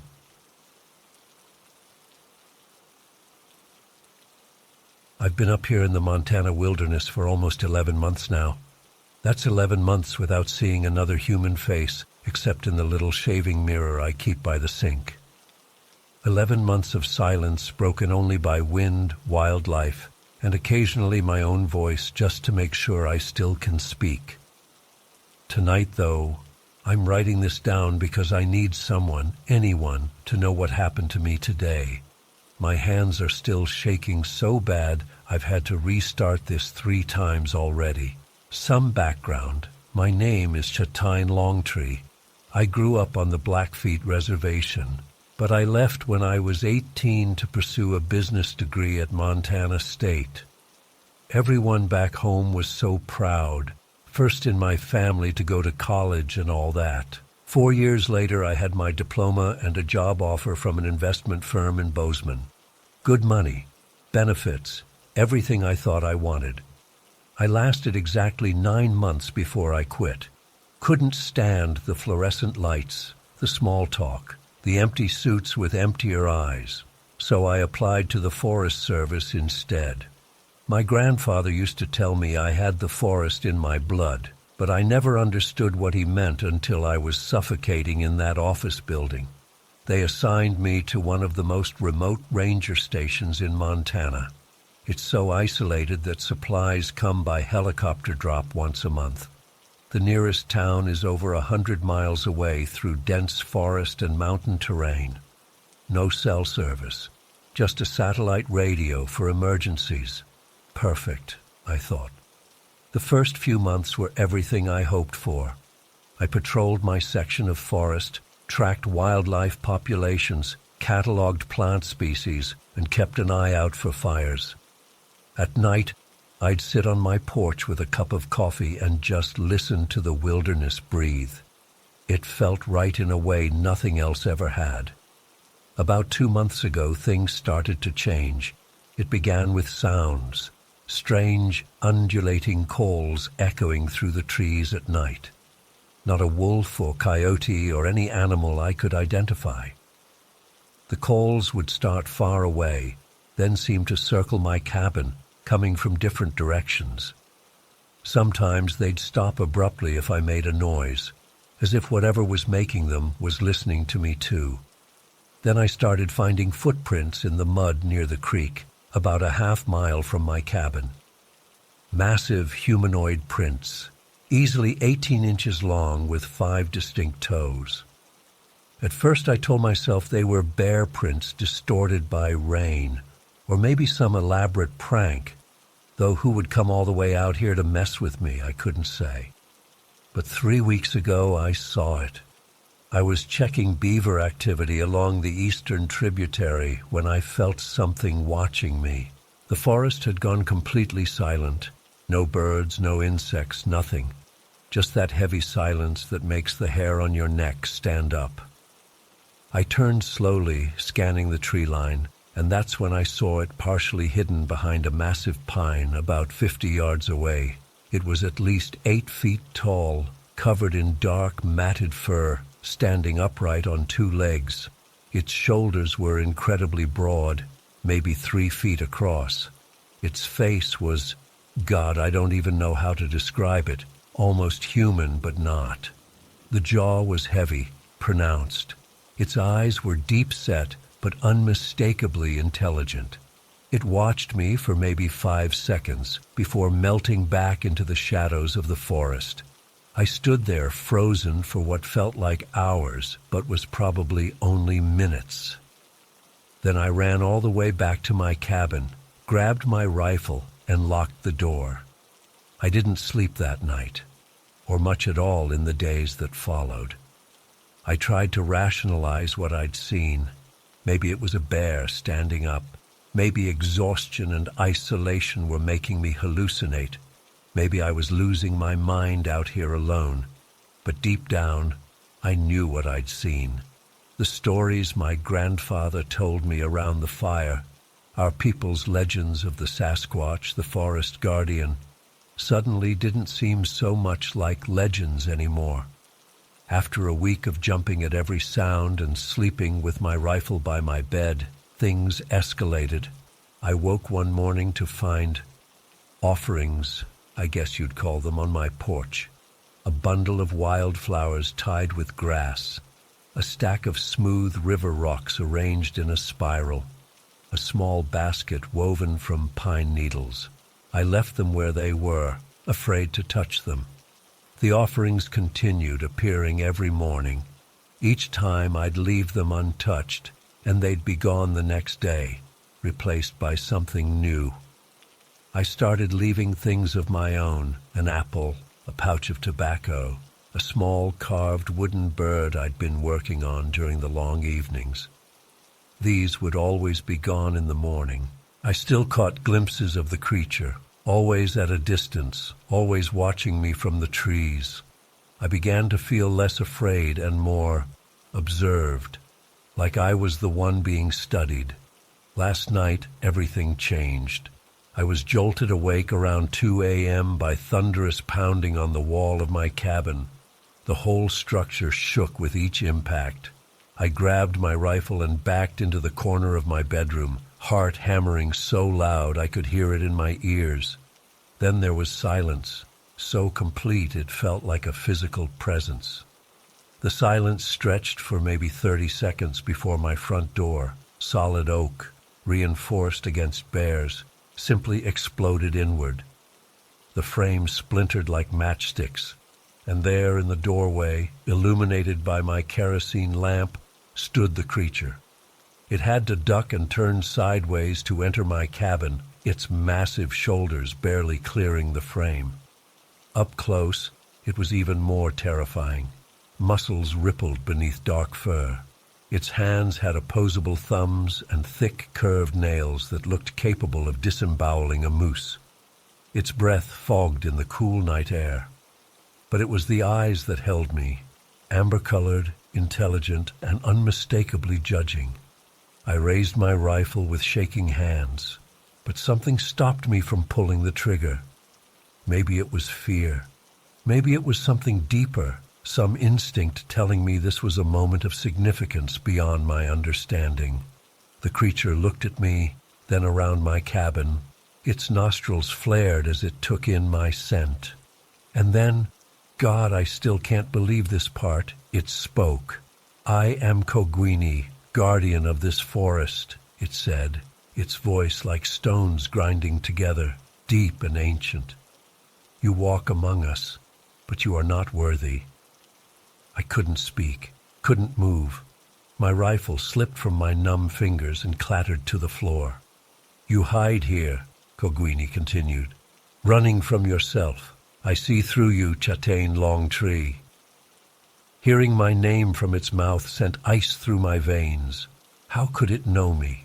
"You run from your father's fists and the bottle that turned him cruel," the creature said. "You run from the guilt of leaving your people behind. You run from the space between worlds where you do not belong, neither of your people nor of theirs." It gestured vaguely toward civilization with one massive hand. Every word hit like a physical blow. My father's alcoholism and abuse, the shame I felt abandoning the reservation for college, the constant feeling of being caught between two cultures, belonging to neither. These were things I'd never told anyone. My voice cracked. I cleared my throat and tried again. "What do you want from me?" "You have one chance to prove yourself worthy of this place," Kogwini said. "Journey to the heart of the Everwood. Face what you have buried. Face your fear and shame, or leave this forest forever."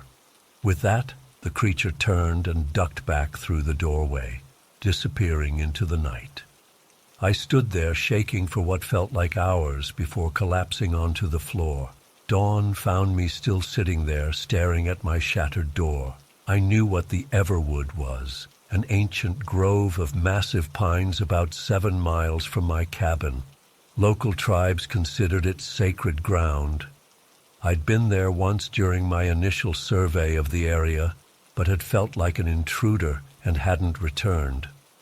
I spent the morning securing a tarp over my broken door and packing a small backpack with water, jerky, and a first aid kit.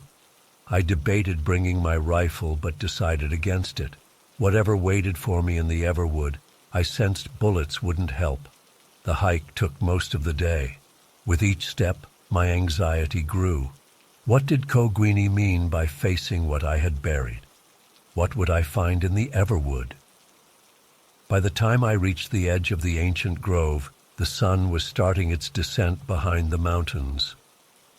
The Everwood exists in perpetual twilight. The canopy is so dense that little direct sunlight reaches the forest floor. The massive pines, some over 1,000 years old, create a cathedral-like space. The moment I stepped beneath those ancient boughs, the air changed. It became heavier, charged with something I can't explain. I made my way to the center of the grove, where a small clearing opens up around a spring-fed pool. The water is so clear it looks black in the dim light. I knelt by the edge of the pool, unsure what to do next. That's when it started. At first, I thought it was my reflection in the water, but then I realized I was seeing images, memories, playing across the surface like a movie screen. My father stumbling into our house, reeking of whiskey. Myself at 7, hiding in a closet as he raged. My mother's bruised face. My grandfather teaching me to fish, to track, to listen to the forest. Then newer memories, leaving the reservation, the shame in my mother's eyes. The relief I felt driving away, the emptiness of success, the suffocation of my corporate job, the moment I realized I was lost between two worlds. The images came faster, more intense, no longer just in the water but all around me, filling the air like ghosts. I saw myself through others' eyes, an outsider on the reservation, a token native in college, a man without a place. My chest tightened. I couldn't breathe. I fell forward onto my hands and knees, overwhelmed by the weight of my own history, my own failures. Self-loathing washed over me in waves. I'd run from my past, tried to bury who I was. And for what? To end up alone in the wilderness, talking to a monster. I don't know how long I knelt there, drowning in my own memories. Minutes? Hours. The light didn't change in the Everwood, so there was no way to tell. Then I heard my grandfather's voice as clearly as if he were standing beside me. The forest knows what you hide, even from yourself. But the forest forgives what you can face. Something shifted inside me. I looked up at the ancient trees surrounding me, trees that had stood witness to hundreds of years of human struggle and suffering. What was my pain compared to their patient endurance? I forced myself to stand on shaking legs.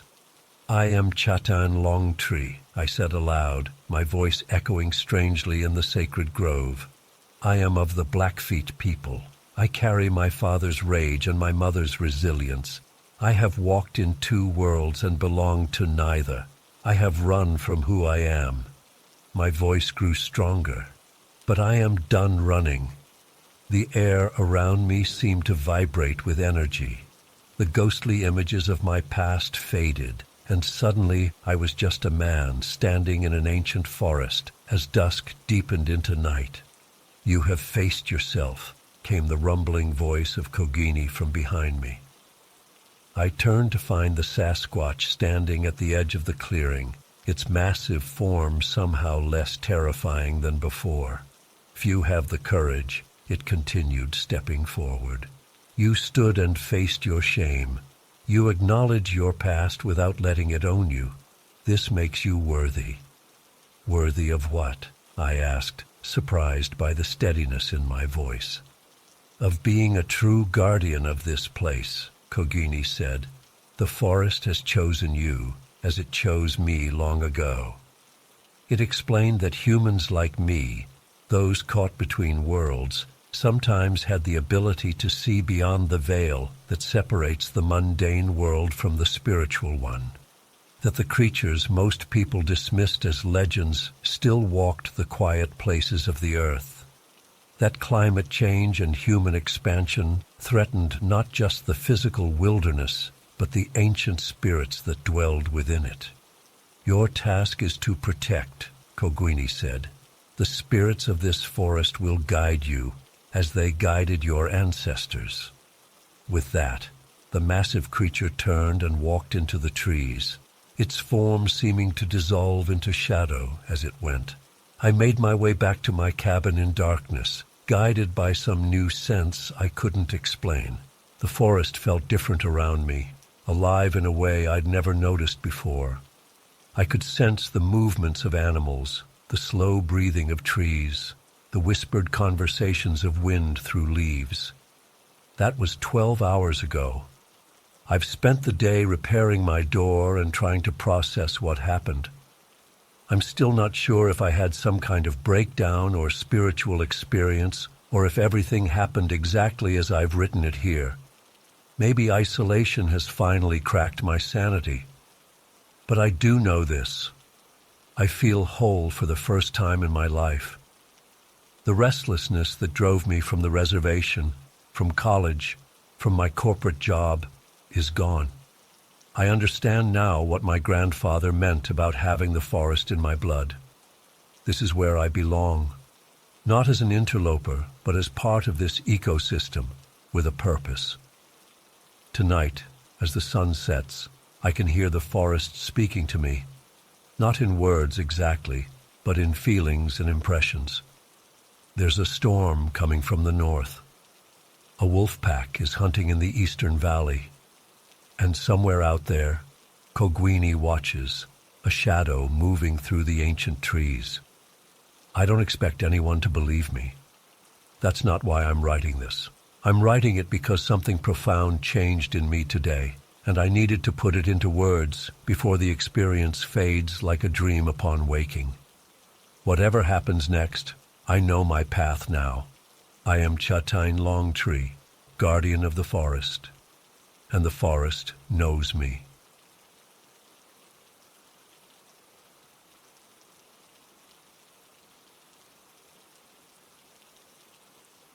I still haven't told anyone from my unit what really happened out there. The official report says I found evidence of previous teams, experienced equipment malfunctions due to electromagnetic anomalies, and made observations consistent with unconventional wildlife activity. That's what the brass wanted to hear. The truth? I'm not even sure I can explain it myself, but I need to get this off my chest. My name is Kaya Nakai. I've been with Army Special Operations for 8 years now. Half Navajo on my mom's side, military brat on my dad's. When they approached me about this recon mission, I should have trusted my gut and walked away. But Dad's medical bills were piling up after his stroke, and the bonus pay they offered would clear everything. Just a 4-day solo reconnaissance, they said. You're uniquely qualified for this environment. That should have been my first warning. The briefing was unusually vague. Satellite had picked up strange heat signatures in a remote sector of Tonto National Forest, structures that shouldn't exist according to forestry records, and 3 teams that had gone in before me had failed to report back. Just static, then nothing. They sugar-coated it, of course. Communication difficulties in the terrain, equipment malfunctions, blah, blah, blah. But I could read between the lines. Something was wrong out there. The helicopter dropped me at the edge of the designated zone yesterday morning. I was supposed to hike to a ranger cabin, establish a base, then proceed toward the primary coordinates. Standard kit plus thermal imaging gear, satellite phone, and weapons. The cabin was about 6 miles in, and I made good time despite the wait. Something felt off from the moment my boots hit the ground. You know how forests have this background noise? Birds, insects, wind in the trees. It was there, but muted somehow, like something was damping it down. I've spent enough time in wild places to know when the energy isn't right. My grandfather would have said the land was holding its breath. I reached the cabin by mid-afternoon. Basic structure, 1 room with a cot, table, and wood stove. Likely used by Forest Service during fire season, but abandoned now.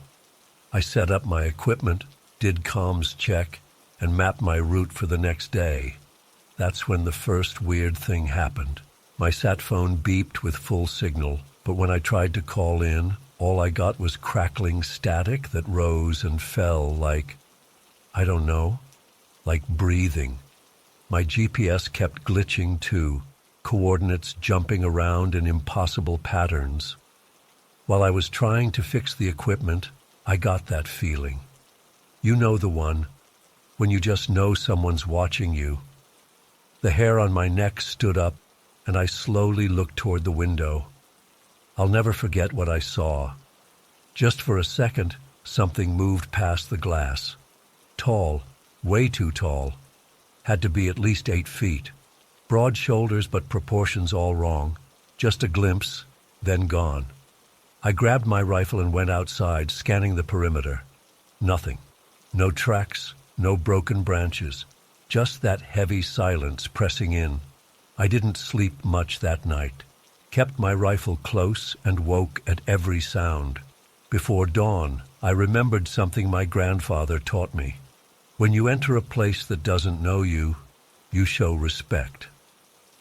So I took the small pouch of tobacco I always carry and left it by the hearth with a silent prayer. Not sure if it helped, but it felt right. At first light, I packed up and headed toward the coordinates. The forest got thicker, older as I moved deeper. The trees here were massive, some with trunks wider than my arm span. But something was wrong with them. Many had these strange gouges, not like bear marks, which I'd recognize. These were precise, almost surgical, about 7 feet up the trunks, too high and too clean for any animal I know. Around noon, I came across a clearing that stopped me cold.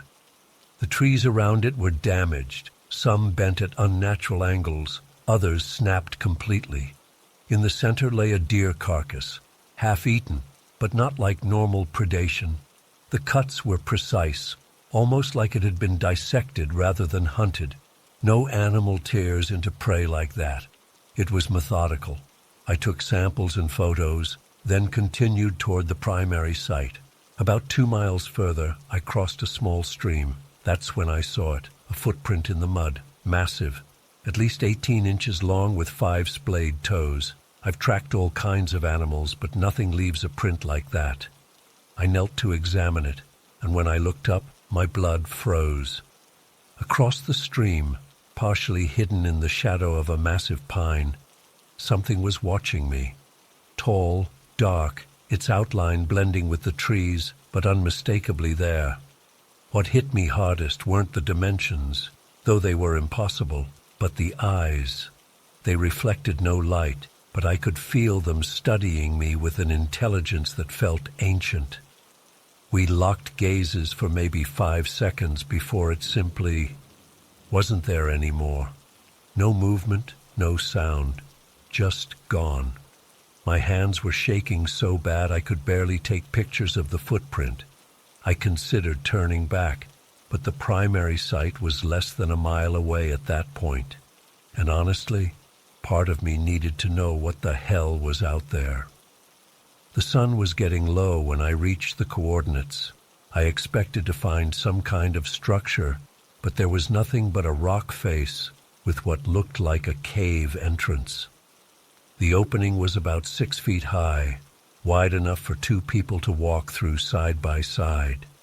My thermal scanner went crazy near it, registering heat signatures that fluctuated wildly. I should have waited until morning. Every instinct screamed to set up camp outside and approach in daylight. But clouds were moving in fast, and the temperature was dropping. Rain was coming and I needed shelter. So I switched on my tactical light and went in. The cave opened into a larger chamber about 30 feet across, and that's when I knew I wasn't dealing with anything natural. Signs of habitation were everywhere. A crude, bed-like structure made of gathered pine boughs. Collections of objects arranged in patterns, stones, bits of metal, what looked like fragments of hiking equipment. And the walls, they had these markings. Not random scratches, deliberate patterns that reminded me of star maps. My light caught something reflective in a corner, a piece of tactical gear, military issue, from one of the previous teams. My heart was pounding so hard I could feel it in my throat. I keyed my radio, trying one more time to get through. Nothing but static. Then suddenly, a voice, distorted, broken.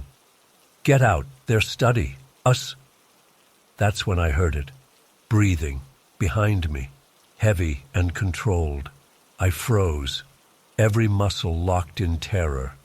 Whatever was behind me was blocking the only exit. I could feel its presence like a physical weight. The air in the cave became thick, charged somehow. I slowly reached for my sidearm, knowing it probably wouldn't help, but needing something. Then the breathing stopped. The presence shifted. I spun around, light raised, finger on the trigger. Nothing. The passage was empty. But right where I had been standing seconds before was a smooth black stone that hadn't been there when I entered, placed deliberately.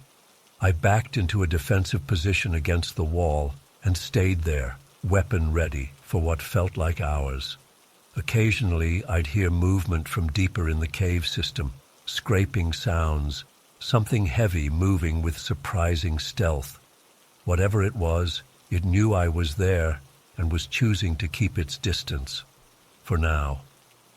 When my watch showed 5 a.m., I knew I had to move. Staying in one place wasn't an option. I could either retreat back the way I came or explore deeper, try to find another way out.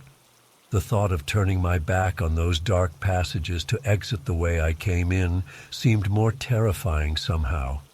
At least going forward, I could see what was coming. A smaller tunnel led from the main chamber, sloping slightly upward. Hope flared. Maybe it led to the surface. The passage walls were marked with more of those strange symbols, some resembling ancient Navajo petroglyphs, but wrong somehow, distorted, as if something had seen them once and recreated them from memory. The tunnel opened into another chamber, smaller than the first. What I found there still haunts me, a crude table-like surface with objects arranged in neat rows, a compass, a military-issue knife, a blood-stained ID card belonging to Captain Marcus Reeves, leader of the second team sent in, and blood spatter on the wall, high up, at least 7 feet from the floor. Evidence of weapons discharge too, bullet holes in the rock, but whatever they'd been shooting at hadn't been stopped. I was examining a possible escape route, a kind of natural chimney that seemed to lead upward, when I heard it. Tapping, rhythmic, deliberate tapping from multiple directions throughout the chamber. Not random cave noises. Communication. They were surrounding me. Not one entity, but several. A faint groan from an alcove I hadn't noticed made me swing my light around. There, propped against the wall, was a man in tattered military fatigues. Captain Reeves, somehow still alive, though barely. His skin was gray, eyes sunken, but when he saw me, a flicker of recognition crossed his face. I rushed to him, checking his vitals. Pulse thready, skin cold. He was dying. "They let me live," he whispered, voice barely audible. "To watch, to learn." "Who?" I asked, already knowing the answer wasn't going to make sense. "The old ones, Sinanahali, the locals call them. Been here, before us, studying us, like we study animals." His breathing was getting more labored. I gave him water, tried to make him comfortable, but there wasn't much else I could do. "They'll let you go," he said suddenly, eyes clearing for a moment. "If you show respect, don't fight them. They're curious, not evil, just different." Those were his last words. When I looked back at him after checking the chimney route, he was gone. Dead eyes staring at nothing. The tapping had stopped. The cave was silent again. I gathered what supplies I could carry, including Reeves's ID for his family, and prepared to climb the chimney. It looked like my best chance at reaching the surface. I was halfway up when I felt it again. That presence. I looked up, and there it was, blocking the shaft of daylight at the top of the chimney. Massive, silhouetted against the sky. I couldn't make out details, just an impossibly large figure looking down at me. I froze, clinging to the rock face, waiting for it to attack. Instead, it extended a hand, not to grab me. It was too far away for that. More like a gesture, warning or peace offering, I couldn't tell. Then it was gone, moving away from the opening with that same impossible silence. I climbed out into the morning light, shaking so hard I could barely stand. The forest around me was quiet but normal now. Birds singing, wind in the trees. Everything my equipment had recorded during the night was corrupted, just static and visual noise. The samples I'd collected were gone from my pack. Even the photos of the footprint on my camera were blurred beyond recognition. All I had was Reeves' bloody ID and my own memories. I made it back to the extraction point in record time, never looked back, never stopped moving. The debrief was a joke. They weren't interested in what I'd actually seen. They wanted confirmable data, physical evidence. When I mentioned the word Sa'ininahali, one of the senior officers abruptly ended the session. The mission was classified, my report filed away, and I was assigned to a new unit within a week. Dad's medical bills got paid. I got a commendation for recovering evidence of the lost teams. Life went on. But I haven't set foot in a forest since then. And sometimes, when I'm alone at night, I swear I can hear that rhythmic tapping on my bedroom wall. Like they're still watching, still learning. I don't know what they were. I don't know if they meant harm or were just curious. All I know is they're out there, in those ancient woods, and they've been there a lot longer than us. And they'll be there long after we're gone.